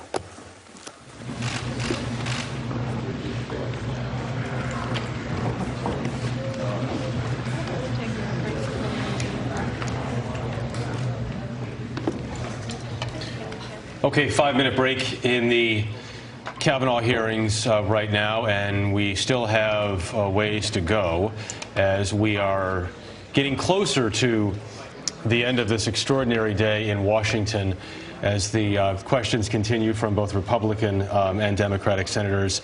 Reintroducing the folks we have with us right now. Bianna Golodryga is to my right, as well as CBS This Morning co-host John Dickerson. To my left is Ricky Kleeman, our CBS News legal analyst, and also Jen Crawford, legal analyst, and who's covered the Supreme Court for a long, long time. Jan, what do you make of what we've seen recently here? You know, they're going back to continue to kind of press on the FBI investigation. I thought there was an interesting exchange with Senator Blumenthal, who, to John's point, John's point earlier was that, you know, the Democrats are asking about the yearbook and what you wrote in the yearbook and your drinking without kind of saying why, the context for that, which is to say, if he's not being truthful about that, we need to know what kind of person he was. Was he the kind of person who would do this? I think it's kind of odd that the person who made the points, of course, when you're talking, to hear Senator Blumenthal say, if you were to lie about one thing, that suggests you may lie about a lot of things. You could admire Kavanaugh's restraint for not asking, well, how was your service in Vietnam? Because, of course, Senator Blumenthal has been not particularly truthful about some of the things in his career. So it was an odd moment, I thought. They tried to do kind of what you were saying they needed to do. Probably not the right senator to be saying if you lie about one thing, then you're going to lie about everything else, since he misled on his service in Vietnam. He also it was the first time we'd heard Anita Hill brought up, Senator Blumenthal mentioned. Swing and a miss. Did you believe her, He right? said, And did then- you believe her? And they moved on, so he never got a response. I was struck by two things. One, which is Brett Kavanaugh coming back in and sort of amending his previous remarks, which is saying to Senator Klobuchar, he repeatedly fired back and said, had you ever blacked out? She is the daughter of an alcoholic, as she described, and so he apologized for doing that. The second thing is on this FBI. You know, when it gets into a process fight, you tend to lose people. And so if Republicans in this afternoon can talk about an aggrieved Brett Kavanaugh, who has had his family brought through this awful process, that is a kind of a moral, emotional argument to rally their supporters. The FBI argument is in the weeds a little bit, and just as you're looking at the way this is going to play out in public, which is where this is played, I think I think the Republicans are happy to debate the FBI all day long, because at the end of the day, people can't quite follow it. And again, this is not a court of law. At the end of the day, this is a political conversation where people have to defend themselves in the political context. So I think that's how that FBI thing might work out. Ricky, legally speaking, what has surprised you most about today, or from what we've seen recently? I think what surprised me was I expected the Democrats to have had numerous conversations amongst themselves, the senators, and to have had an agreed-upon plan that where one senator could build upon another, And I know it's not a court of law, but the themes still ring true. One of the things that we always would say when trying a case, didn't matter which side, is what is your story? That you have to have a story that has a beginning, a middle, and an end. And what happened here is the Republicans have a story. And it is about the demise of the character, or the attempted demise of the character of Brett Kavanaugh and his family. And at the same time, that they show empathy as a story with a belief that something terrible happened to Dr. Ford, but it just wasn't Brett Kavanaugh. The Democrats, to follow up on John, the Democrats don't have a story here, and I thought they would. What they have is beating this drum of the FBI investigation, and then occasionally going back to the yearbook or to statements from college to try to show that perhaps Brett Kavanaugh is lying. They have a story. They're just not telling it. And the manner of persuasion, whether it's to a jury or the public, is the public wants to run with your story. It doesn't want to be in the weeds. And what both sides have to be cautious about is going back to his childhood, or to his teen years in college. You saw Republicans like Senator Hatch say, I can't believe we're relitigating things that happened when you're 16. Not to say that this wasn't a serious allegation, and if true, of course, you know, he should not be confirmed. So they're juggling the accusation and the age of the accused. On the flip side, you see where Democrats bring up certain incidents or yearbook captions and bring up people that are disparaged, maybe, in the yearbook, and you see Judge Kavanaugh flip things around and say, I don't want to drag this person's name back in the mud. Why are you bringing her up right now? You didn't see Senator Blumenthal really come back with a strong response. Very adept. Yeah. It looks like we might be returning to session here, or after a relatively quick break.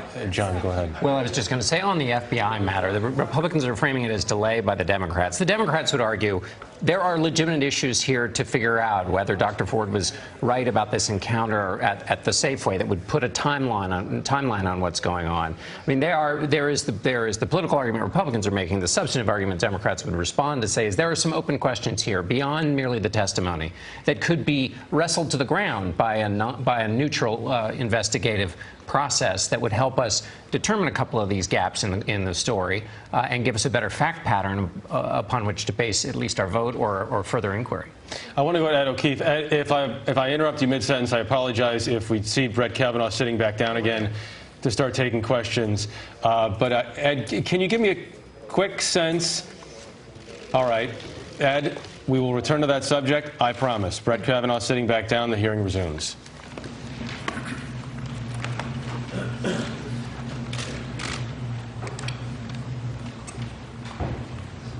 I'm good. Senator Rono.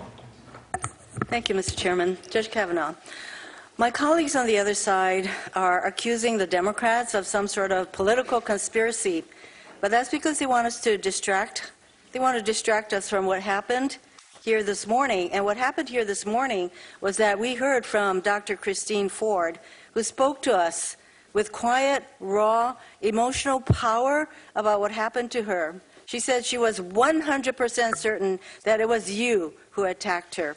And she explained how she came forward, how she struggled with her decision, how she wanted the president to know so that he could make a better choice. So when you and my colleagues on the other side accuse us of ambushing you with false charges, I think we all have to remember Dr. Ford's testimony and her courage. Let me go back to something you just said in your opening. You said you thought at your first hearing the Democrats were an embarrassment. We asked you a lot of questions in those days. And which of our questions do you think were an embarrassment? I asked you about dissents you had written as a judge, an amicus brief you wrote as a lawyer, and your knowledge of sexual harassment and abuse by your close friend and mentor, Alex Kozinski. All valid questions in this setting. They are valid because this is a job interview for one of the most important positions of trust in this country. And earlier you agreed that this process of advice and consent is really a job interview. Certainly not a criminal trial. There's certainly no entitlement for you to be confirmed to the Supreme Court. Are credibility, character, and candor of a nominee things for us to consider in your job interview? I think my whole life is subject to consideration. Is that yes? Credibility, character, and candor. Are those specific traits that would be of interest to us as we consider putting you for life on the highest court in the country? Credibility, character, and candor. Of course, and as part of my whole life. Is temperament also an important trait for us to consider? For 12 years, everyone who's appeared before me on the D.C. Circuit has praised my judicial temperament. That's why I have the unanimous, well-qualified rating from the American Bar Association and all the people who've appeared before you. So you would agree that temperament is also an important factor for Yes, and us to consider. the federal public defender who testified to the committee talked about how I was always open-minded and how I'd ruled in favor of unpopular defendants, how I was fair-minded. I think universally, lawyers who've appeared before the D.C. So the answer is yes. I am running out of time. You know, we only have 5 minutes, so let me get to something else. In your Fox News interview, you said that you, quote, always treated women with dignity and respect, end quote, and that in high school you never, quote, drank so much that you couldn't remember what happened the night before. Would you say the same thing about your college life? Yes. So I'd like to read you statements from people who knew you in college. Can I say Senator one thing? Coons noted that James Roche said, your roommate, although Brett was normally reserved, he was a notably heavy drinker, even by the standards of the time, and he became aggressive and belligerent when he was drunk. So is your former college roommate lying? I would refer you to what I said in the sealed or redacted portion about his relationship with the other two roommates, and I'm going to leave it at that. I will say, Senator, you're asking about college. I got into Yale Law School. That's the #1 law school in the country. I had no connections there. I got there by busting my tail in college. I feel insulted as a Georgetown graduate. Excuse me? Go on. I'm sorry. It's ranked #1. That doesn't mean it's #1. And, you know, in college, two things. A, I studied. I was in cross-campus library every night. And B, I played basketball for the junior varsity. I tried out for the varsity. With, the first day I arrived on campus, we had captains' workouts. I played basketball every day, all through, and then as soon as the season was over in late February, captains' workouts started again. I was obsessed with So being you the best were not basketball player. I only have 23 seconds. So you were not as sloppy drunk, and so your roommate was lying. What about this? I will refer you again to the redacted portion. I'll say, look at my academic record, and I don't usually like to talk about myself this way, but in response to you know, I worked very hard in college in my studies, and I also played basketball, I did sports, and I also did socialize. Excuse me, I know that the chairman is going to stop me, but I do have some other references from people who knew you who say that you were not the basic choir board. But, hold on. I'm sorry, Mr. Chairman. Tell us. I would like to, Mr. Chairman, okay, I'll wait until we finish because I just want to enter some letters into the record. Could I do that? It wasn't clear that's It's not what a you were question. doing. I could go on. But, Mr. Chairman, I'd like to enter into the record 4 letters. One is dated September 18th, 2018 to you from all of the Democrats on this committee. Another is a letter dated September 18th to Christopher Wray, the director of the FBI, and Don McGahn, counsel to the president, signed by all the Democrats on this committee.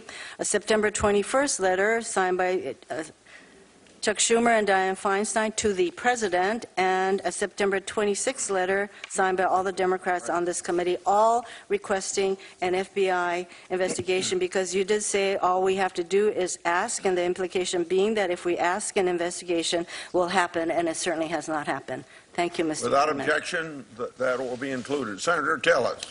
Thank you, Mr. Chairman. Judge Kavanaugh, thank you again for being here, and I apologize for what you're going through right now. I can't imagine it. I've gone through a campaign and had a lot of smears, but it pales in comparison to what you've had to deal with. I think one point that I'd like to make from the onset, if we go back and review how this committee process has worked, we've got a lot of work to do.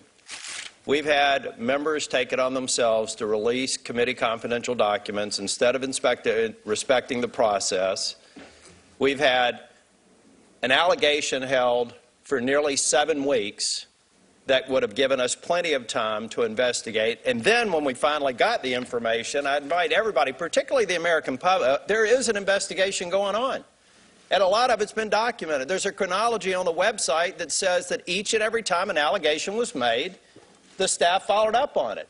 And sadly, in several different instances, the Democrats declined to participate. They listened in on at least one interview with you, didn't ask a single question. If they wanted to find other leads and other things to do, why not ask? If you're really trying to get to the facts, if you're really trying to do your job to investigate. We're investigating. It's our job. I think in response to the ranking member's question that Judge Kavanaugh said, I'm here, you're asking me questions. But you know what? When the committee staff, I assume, directed by the ranking member, says, no, we're not going to ask questions of Judge Kavanaugh when he wanted to come in and clear his good name, what are you really after? You may not be after the truth. Maybe you are. Maybe you're after executing some sort of a political agenda. Maybe it's a mix of both. But I think you've been treated unfairly, and I'm amazed that after 32 hours of testimony, 1.5 hours I sat in this room, that none of these questions came up when it was all fully known. Lawyered up, as a matter of fact. I also want to go back to the comments this morning. I think I heard, and we can go back to the record if someone disagrees with me, I think I heard Dr. Ford say that she wasn't aware of the fact that we said we'd come to California, we'd make it confidential, we'll completely depose and ask any questions you want to. I think I heard her say she wasn't aware of that. I don't know where that came with counsel or not, or whether counsel just neglected to tell her counsel, but the fact of the matter is that offer was out there. We were moving heaven and earth and even moving the schedule to get to the truth. We're doing an investigation. We're doing our level best. I hope that the American people who are watching this will go out to the Senate Judiciary website and take a look at this chronology. Take a look at the lack of investigation on the part of the people who want the investigation. It doesn't make a lot of sense. Every opportunity you have to go and question a witness. Every opportunity that we've had to find more truth, to find more facts, we've done it. It's documented. We've got sworn statements. We're doing our job. We're doing the committee work. Judge Kavanaugh, I also have to say, I believe that you're you're the first major target of a new strategy that's developed here. And I think you're right. I think it's just basically attack, attack, attack. It's not advise and consent. It's search and destroy. And maybe one of the best evidence of this is one of the websites, one of the groups that are out there attacking you and trying to create fodder and all of these red herrings has already acquired a URL for the next judge that they're going to attack. The URL's right here. They've already purchased it. They're ready to go. This is the playbook. This is the way we're going to run this committee from this point forward. Take a look at it. I'll make sure we get it out on our website. We've already got a Stop Another Judge who hasn't been nominated URL from the same people that are trying to mobilize people to attack you.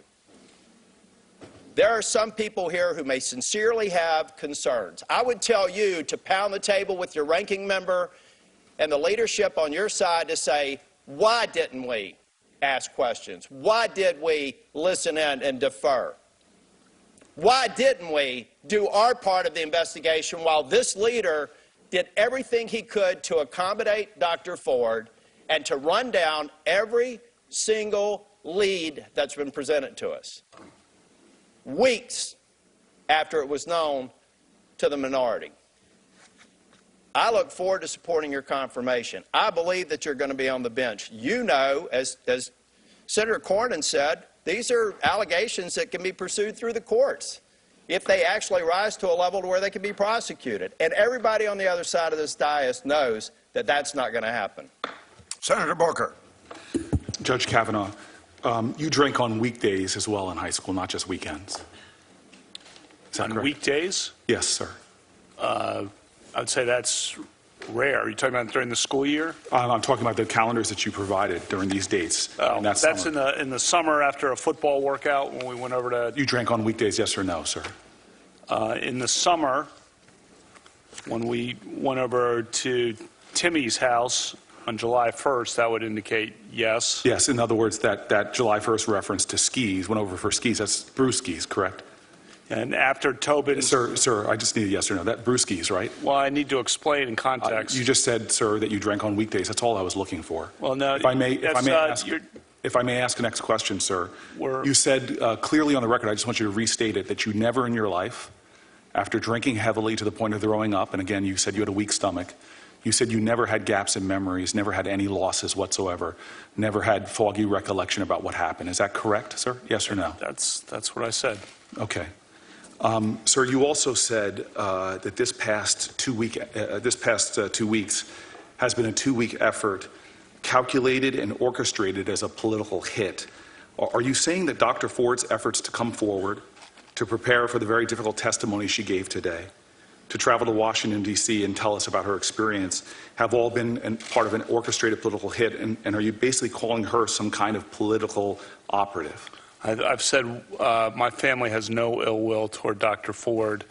She wanted confidentiality. Her confidentiality was blown by the actions of this committee, and it's turned this into a circus. So, let's just be clear. In other words, you have problems with the senators that are up here and how we conducted it, but you're not saying in any way that she is a political pawn, political operative.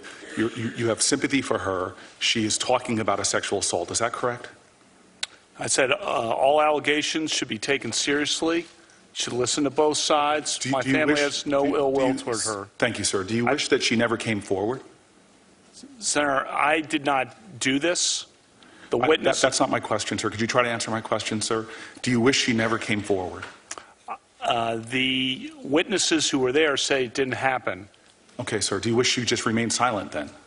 The witnesses who were there say it didn't happen. All allegations should be taken seriously. So even if it's in the final days before a vote, if someone has a credible allegation of experience that they held for a long time, that person should be allowed to come forward. And in fact, as she said, it was her civic duty. You're not questioning her sense of civic duty, are you? She did come forward, and then it was. I know you have a lot of political animus. You stated it very clearly towards my colleagues and I on this panel. What I'm trying to get to the bottom of is you do not see her specifically as part of an orchestrated event. She is not a political pawn. I don't know her, but I've also said that we bear no ill will toward her. She wanted confidentiality. This could have been handled. And I understand, but she came forward. She took a great extent. Yeah. Your family has gone through hell. Her family has gone through hell. She sat here. She told her truth. And you made the allegation that she was coordinating it.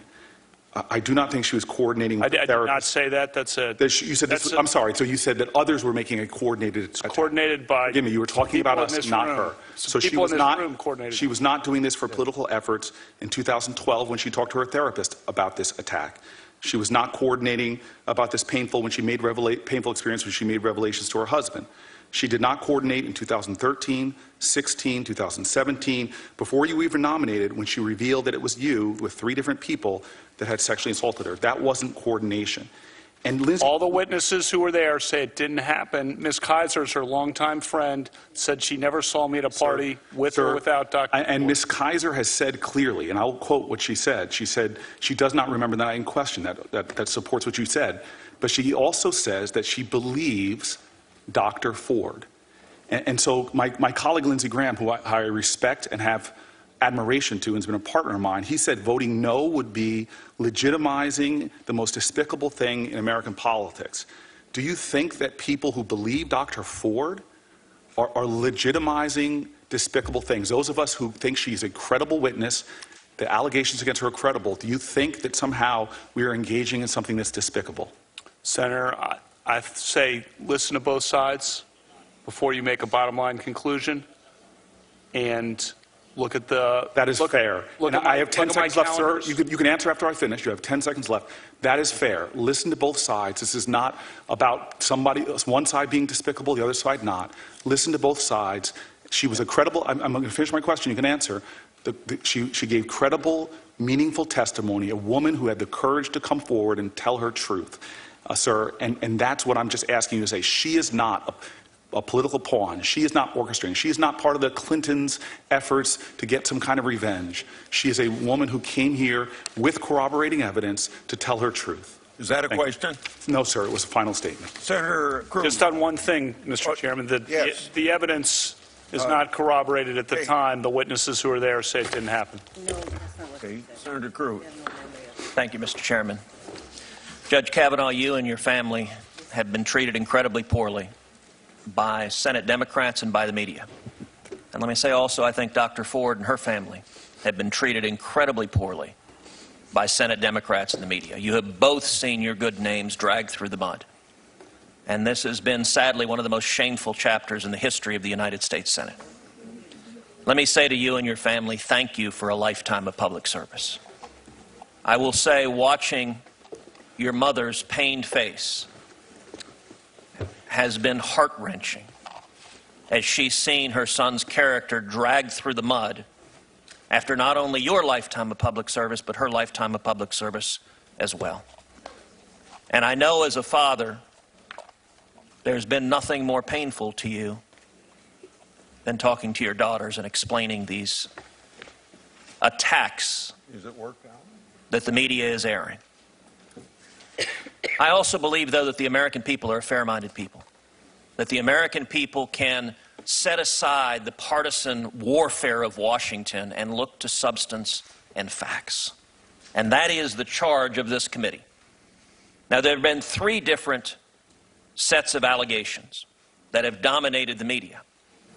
I think it's important to note that 2 of those sets of allegations had so little corroboration that even the New York Times, which is no conservative outlet, refused to report on them because they could find no basis for them.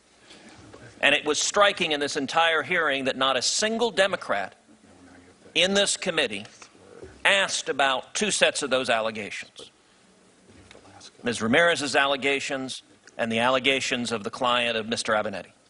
Not a single Democrat. I don't know if they were just too embarrassed. Mr. Abinetti's allegations were so scandalous that the ranking member omitted his client's most scandalous accusations of you as a criminal mastermind, essentially. omitted those scandalous accusations from her statement.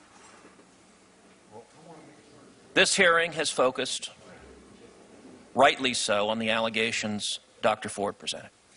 And let me say, I think the committee did the right thing in giving Dr. Ford a full and fair opportunity to tell her story. That's what we needed to do when these allegations became public. And the committee treated her with respect, as we should. I do not believe Senate Democrats have treated you with respect. What do we know? We know that her testimony and your testimony are in conflict.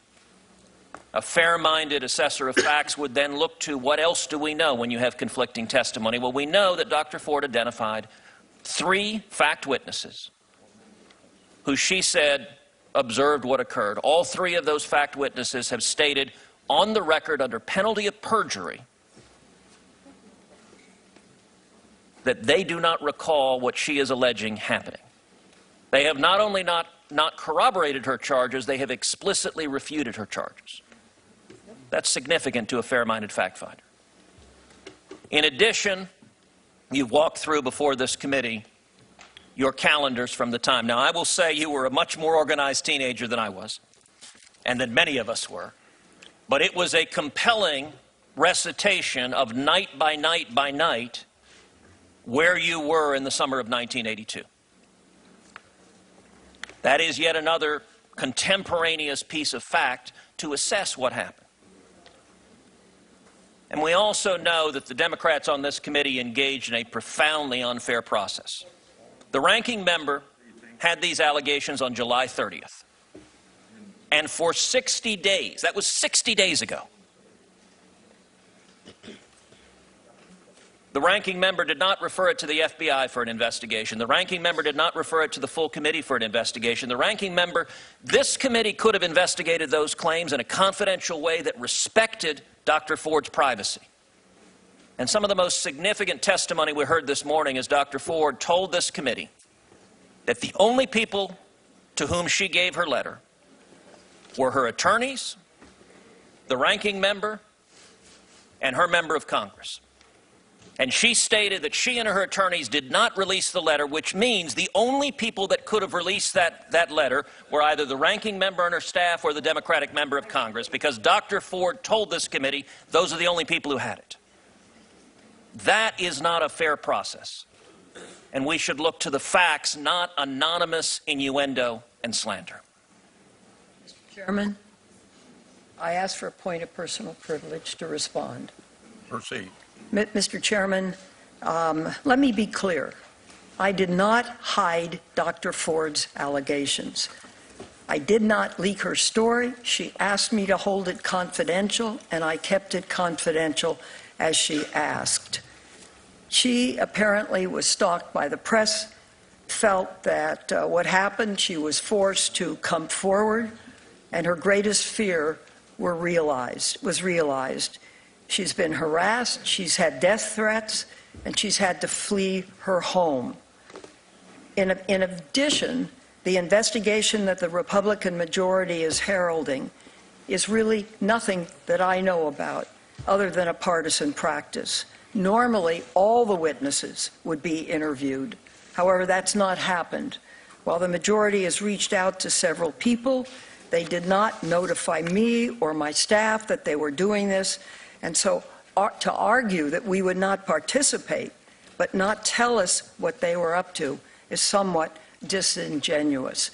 I was given some information by a woman who was very much afraid, who asked that it be held confidential, and I held it confidential until she decided that she would come forward. Mr. Chairman, would the ranking member answer a question, please? If I can. I have great respect for Senator Feinstein. We've worked together on many topics, and I believe what you just said. Can you tell us that your staff did not leak it? Oh, I don't believe my staff would leak it. I have not asked that question directly, but I do not believe do you know they that? would. I mean, how in the world could that get in the hands of the press? The answer is no. The staff Have you said asked they did not. Have you asked your staff or other I staff just members did. on the Judiciary Committee? Pardon me? Well, Jennifer reminds me I've asked her before about it, and that's true. Well, somebody leaked it if it wasn't you. Well, it was, I'm telling you, it was not, I did not.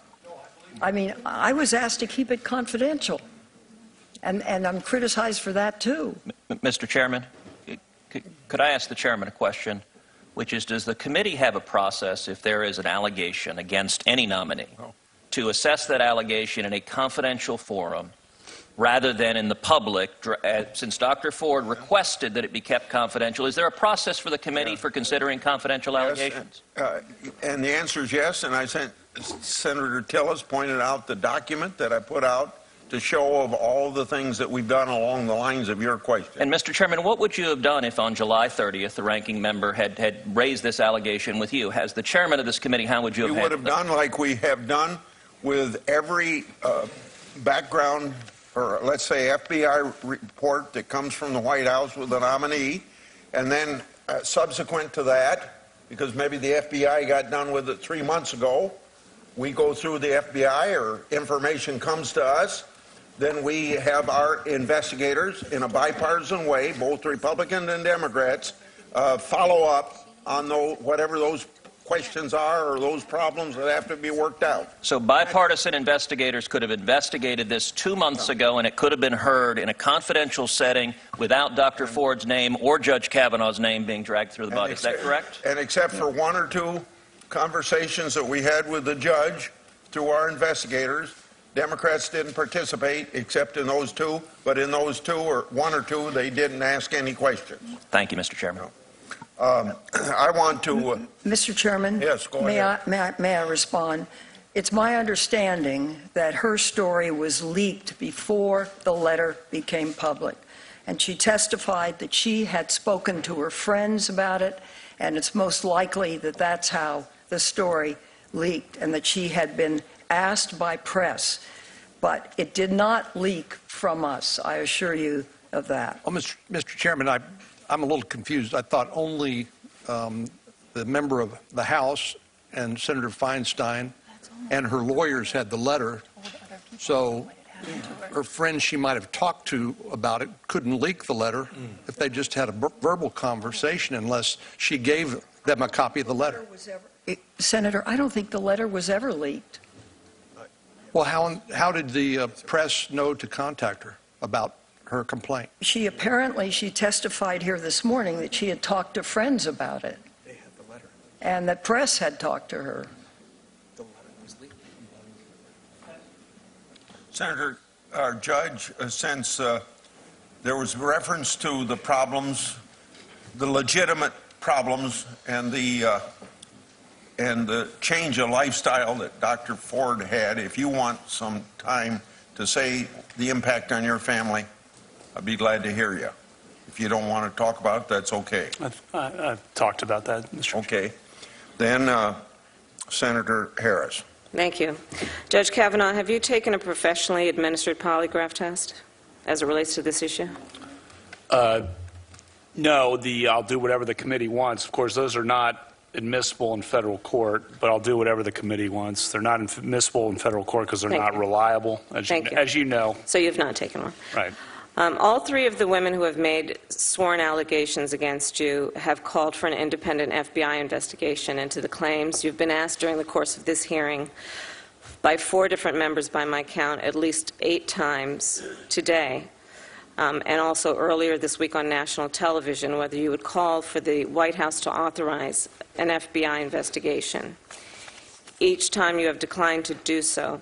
Now, you know, I know you do, that the FBI is an agency of men and women who are sworn and trained law enforcement, who, in the course of conducting background investigations on nominees for the Supreme Court of the United States and others, are charged with conducting those background investigations because they are sworn law enforcement and they have the expertise and the ability and the history of doing that. So I'm going to ask you one last time. Are you willing to ask the White House to authorize the FBI to investigate the claims that have been made against you? Well, I'll do whatever the committee wants, of course. And I've heard you say that, but The witness I've not heard you answer a very specific question that's been asked, which is, are you willing to ask the White House to conduct an investigation by the FBI to get to whatever you believe is the bottom of the allegations that have been levied against you? The FBI would gather witness statements. You have Sir, the witness statements. They don't I don't want to debate with you how they do their business. I'm just asking, are you willing to ask the White House to conduct such an investigation? Because as you are aware, the FBI did conduct a background investigation into you before we were aware of these most recent allegations. So are you willing to ask the White House to do that? And say yes or no, and then we can move on. I've had 6 background investigations over 26 years. Sir, as it relates to the recent allegations, are you willing to have them do it? The witness testimony is before you. No witness who was there supports that I was there. Okay, I'm going to take that as a no, and we can move on. You have said in your opening statement, you characterized these allegations as a conspiracy directed against you. I'll point out to you that Justice now, Neil Gorsuch, was nominated by this president. He was considered by this body just last year. I did a rough kind of analysis of similarities. You both attended Georgetown Prep. You both attended very prestigious law schools. You both clerked for Justice Kennedy. You were both circuit judges. You were both nominated to the Supreme Court. You were both questioned about your record. The only difference is that you have been accused of sexual assault. How do you reconcile your statement about a conspiracy against you with the treatment of someone who was before this body not very long ago? I explained that in my opening statement, Senator. Look at the evidence here, the calendars, look at the witness statements, look at Ms. Kaiser's statement. Okay. And then, do you agree that it is possible for men to both be friends with some women and treat other women badly? Of course, but the point I've been emphasizing, and that is if you go back to age 14 for me, you will find people, and not just people, lots of people who I've been friends with, some of whom are in this room today, starting at age 14, women, and who talked about my friendships with them through my whole life, and it's a consistent pattern all the way through.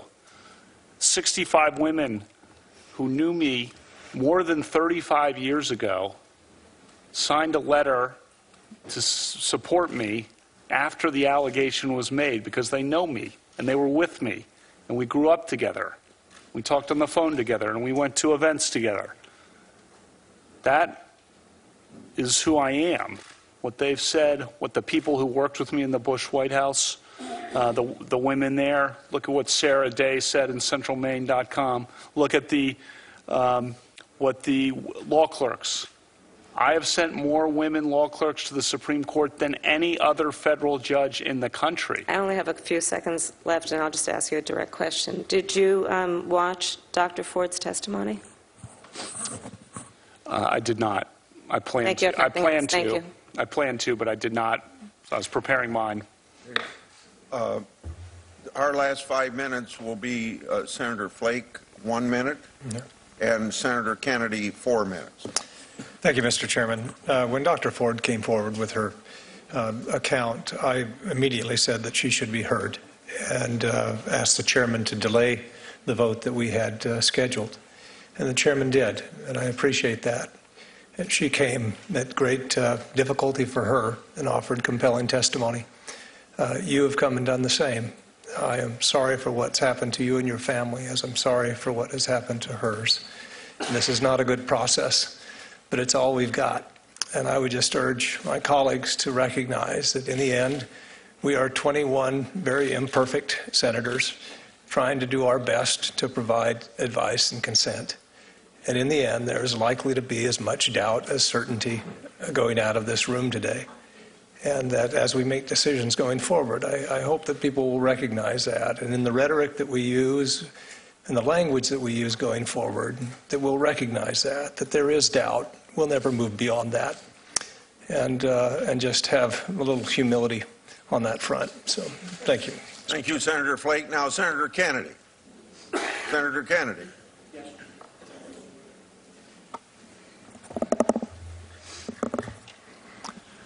I'm sorry, Judge, for what you and your family have been through. And I'm sorry for what Dr. Ford and her family have been through. It could have been avoided.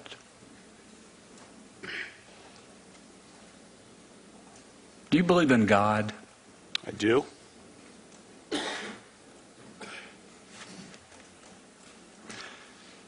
going to give you a last opportunity.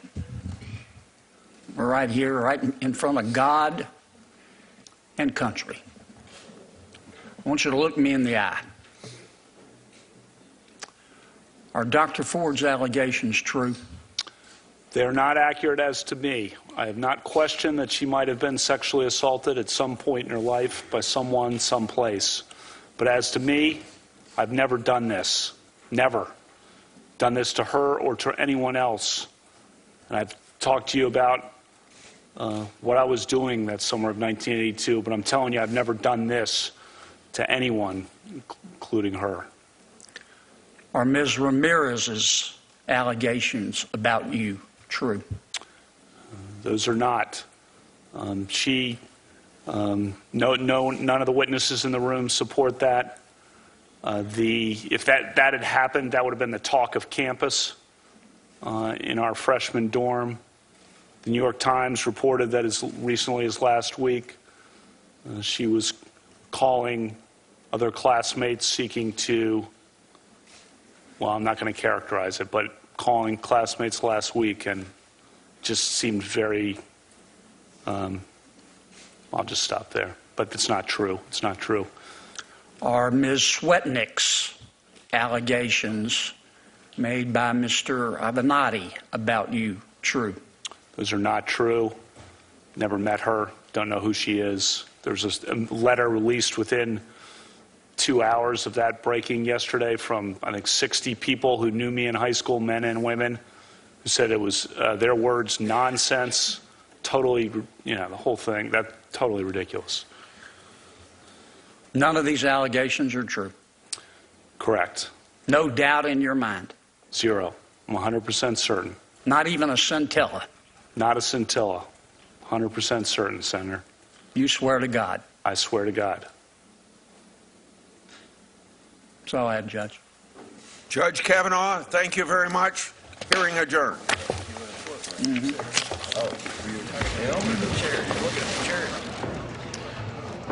About 8 hours and 45 minutes after we started here today with a number of breaks, the Kavanaugh hearings are now over. Joining me here at the table is Bianca Golodryga. Also, we have Ricky Kleeman and Jan Crawford. To end there, we saw Senator John Kennedy, Jan, look at Brett Kavanaugh and say one more time, can you tell me, did you sexually assault Christine Blasey Ford? And, I mean, he, of course, again, said no. I mean, ended it very strongly. Starting, I think, if we want to kind of think back about the whole day, as they've now gavelled this closed. The hearing this morning with Ford, starting out with her emotional testimony, her voice almost shaking, saying how she was terrified. And I think that was apparent. Tremendous sympathy as she testified. People saying that she looked credible on both sides. And so there was a moment, as we talked about during the breaks, where it looked like this was a real uphill time for Kavanaugh this afternoon, and that he had to go in and speak from the heart.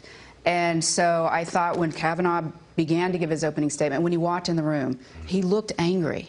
He looked like a man who has been sitting there wanting to say something, and he said it. And so you could really feel kind of the shift in the room as he began to give his opening statement, and then as the senators on both sides started their questionings. Democrats were never able to kind of get the kind of traction, I think, that we expected. And people were saying at the end of the morning that the prosecutor that Republicans had asked to do their questions, that she never really was able to lay a glove, as some people were saying, on Ford. This afternoon, it was same, I thought, for Kavanaugh. It was really a tale of two hearings. I mean, I think that after seeing Dr. Ford's testimony, I think that a lot of Republicans were nervous going into Judge Kavanaugh's. I think he came in doing what they had hoped that he would, show emotion. You saw what his family had gone through. He talked about his daughter saying a prayer for Dr. Ford last night. I thought that was a moving point as well.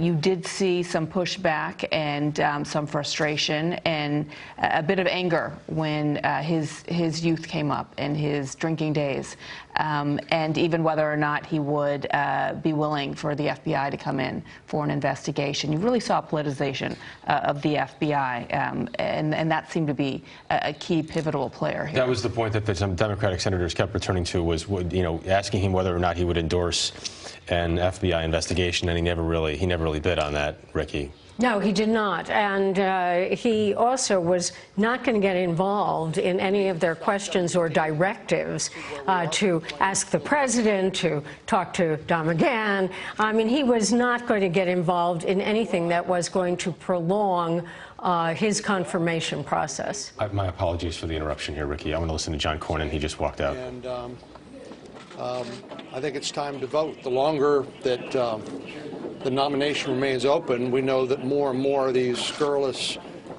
anonymous, and uncorroborated allegations will be made. Unfortunately, that's part of the search and destroy process that, frankly, I think is an embarrassment to the Senate. Senator Flake said that there will always be doubt, and that we'll never move beyond doubt. Do you agree with that? Well, it's hard to reconstruct. Okay. So, as we watch John Cornyn walk away here following the end of the Kavanaugh hearings, the president has just weighed in and tweeted. The text of that tweet is as follows: Judge Kavanaugh showed America exactly why I nominated him. His testimony was powerful, honest, and riveting. Democrats' search and destroy strategy is disgraceful, and this process has been a total sham and the effort to delay, obstruct, and resist. The Senate must vote! Exclamation point. If we have Ed outside the hearing room there, I'd love to go to Ed to get some sort of a sense of the timeline now, if there is one, on voting or not. Ed? Jeff, as we understand it, Senate Republicans, all 51 of them, will meet later tonight here on Capitol Hill to discuss the path forward. As of right now, there is a Senate Judiciary Committee vote scheduled for tomorrow morning, but Chairman Grassley made clear earlier this week, if need be, he would postpone it. Why he would postpone it at this point? Either more credible allegations were to come forward, or perhaps there's some question about the whip count. But even if he were to be rejected by the committee, Senate Majority Leader Mitch McConnell has said he would bring Kavanaugh's nomination to the full Senate for a vote, believing that they might be able to squeeze just enough of those moderate Democrats running in states that the president won in 2016 to vote for Judge Kavanaugh. Okay, there's a sense of the timing from Ed. Let's listen to Senator Leahy. It brought me back to memories of Clarence Thomas. Thanks, Senator. And of course, Clarence Thomas was confirmed. Go ahead. Yeah, to that point, Jan. I mean, you saw Senator Leahy saying it brought back memories of Clarence Thomas. That's something I think both sides could agree on. Justice Thomas in those 1991 hearings also equally outraged in much the way that we saw Kavanaugh today, lashing out at Democrats. And ultimately, Justice Thomas, of course, is on the Supreme Court. I thought from what we saw from Republicans today that Kavanaugh will be voted out of this committee. I thought we weren't really sure where Senator Flake might be. His comments suggested that he probably is a yes. You've spent so much time with so many different Supreme Court justices, Jan, and talked to them, including Clarence Thomas, about that process. When you watch today versus what happened in 1991, how do you compare them in terms of the hearing itself? Well, setting aside the time, and we all agree the time is different now, and people saying that the woman must be heard, that you didn't hear as much of that in 1991. Of course, it was a different era. But the searing anger the outrage that these allegations by a man who had built a life and tried to do the right thing. I mean, you heard a lot about Kavanaugh talking about how he studied and wanted to get good grades and all that. You know, that kind of indignation that was very much on display in the hearings for Justice Thomas. There was more of a race question with Justice Thomas. He really emphasized he believed he was being singled out at that time in 1991 because he was a black man and he thought differently. He was a conservative, so he must be punished. I think with Kavanaugh today, he believes he's being singled out because the Supreme Court is in the balance, and as he said, Democrats will basically stop at nothing. Weijia Jiang is at the White House for us. Weijia, we just saw that tweet from the president the first time he's weighed in on the hearings that have happened here today. We've also gotten reaction from other members of the White House, right? Yeah, that's right. White House officials were saying throughout the day that they were very pleased with Kavanaugh's performance, that his tone was very defiant and strong, and that's exactly what they had hoped from him, contrasting what he presented recently during a news interview. And you mentioned just minutes ago, President Trump tweeted he had been reserved all day long. Of course, we were monitoring his public appearance when he arrived back here at the White House, as well as Twitter, his favorite way to communicate to the American people. And I predicted that as soon as we heard that gavel that he would release something. And sure enough, right after the hearing adjourned, he sent this tweet, and he used words specifically from, verbatim, from Judge Kavanaugh, calling this search and destroy, saying this is a strategy brought on by the Democrats, which, of course, we heard Kavanaugh mention in his opening remarks as well. So Kavanaugh, as well as the president, now painting the Supreme Court nominee as a bit of a victim here. And it's really interesting to note that in this tweet, the president does not mention the victim. You know, yesterday at his lengthy press conference, he said he wanted to hear her story, that perhaps even she could persuade him to change his mind about Kavanaugh's innocence. But he made clear that the burden was going to be on her to do that because he had faith in Kavanaugh and he believed him. And it's pretty clear from this tweet that in his eyes, she did not meet that burden. And so he is standing by Kavanaugh and saying that it's time now to vote. And so a very defiant President Trump tonight, rejecting, you know, not rejecting, but at least not acknowledging what we heard from Dr. Ford, as passionate and emotional as it was, but really embracing Kavanaugh now and focused on getting him approved. All right, Weijia, thanks very much. You mentioned Christine Blasey Ford. Let's take a look at some of the most emotional, memorable moments here from the past 9 hours from both of the principal witnesses we heard from, starting with Christine Blasey Ford, who in this section is answering a question from Senator Pat Leahy.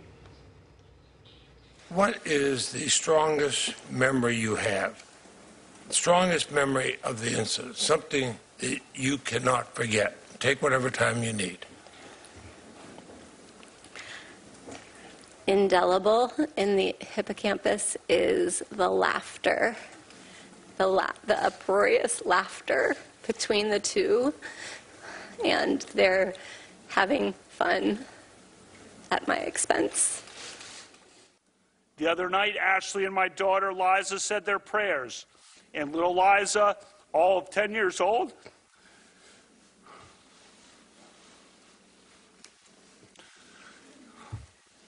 said to Ashley, we should pray for the woman. It's a lot of wisdom from a 10-year-old. We mean no ill will. And there you have it, Ricky, a tale of two hearings. Tale of two hearings and the advantage to going last. The last memory that goes into the public, if they've been watching, is watching the emotional testimony of Brett Kavanaugh, who really does seem to be so authentic and so congruent. And his anger and his sadness are all appropriate for what has gone on in his life. And the result of that is that just by laws of rhetoric, what you hear last is what remains with you. The whole point of primacy and recency will always win the day, that we will take away from this a bit of forgetfulness for many people of victimhood of Dr. Ford and move it to Brett Kavanaugh. You really saw a strategy with the Republicans not wanting to copy what had happened in 1991 by seemingly attacking Anita Hill. They, for the most part, were respectful of Dr. Ford and took their anger and took their hostilities and aimed it towards the Democrats and said, you have politicized this. You have been sitting on this information for so long. You could have taken this to the FBI, to the point where Senator Feinstein at the end had to come out and once again defend her actions, once again defend that it was not her staffer who had leaked the initial letter. So from that perspective, it seems as if, especially given Kavanaugh's performance today versus what we even saw a few days ago on Fox, I think this strategy may have worked for the Republicans. Well, and in the morning session, they didn't ask questions. They were all deferred to the prosecutor that was brought in, Rachel Mitchell. Yeah, and I mean, in the morning, there was obviously some confusion where she's asking trying to lay out the facts and kind of methodically taking Ford through what happened on that day as best that she could remember. So there was some confusion. You saw it from the senators saying, I'm not really sure where she's going with this. But what she was doing, and what then I think was very helpful for the Republicans this afternoon, was talking and asking her in a fair and proper way, which then gave Republicans this opportunity to kind of go with the Democrats. Jane Crawford, Ricky Kleeman, Bianca Goldriga, thank you all very much. So again, after about 8 hours and 45 minutes here with breaks, the Kavanaugh hearings are now over in D.C. We will have much more about all of this on your local news on this CBS station, on our 24-hour streaming news service, CBSN, and right here tonight on the CBS Evening News from Washington. I'm Jeff Glor. We'll see you again soon.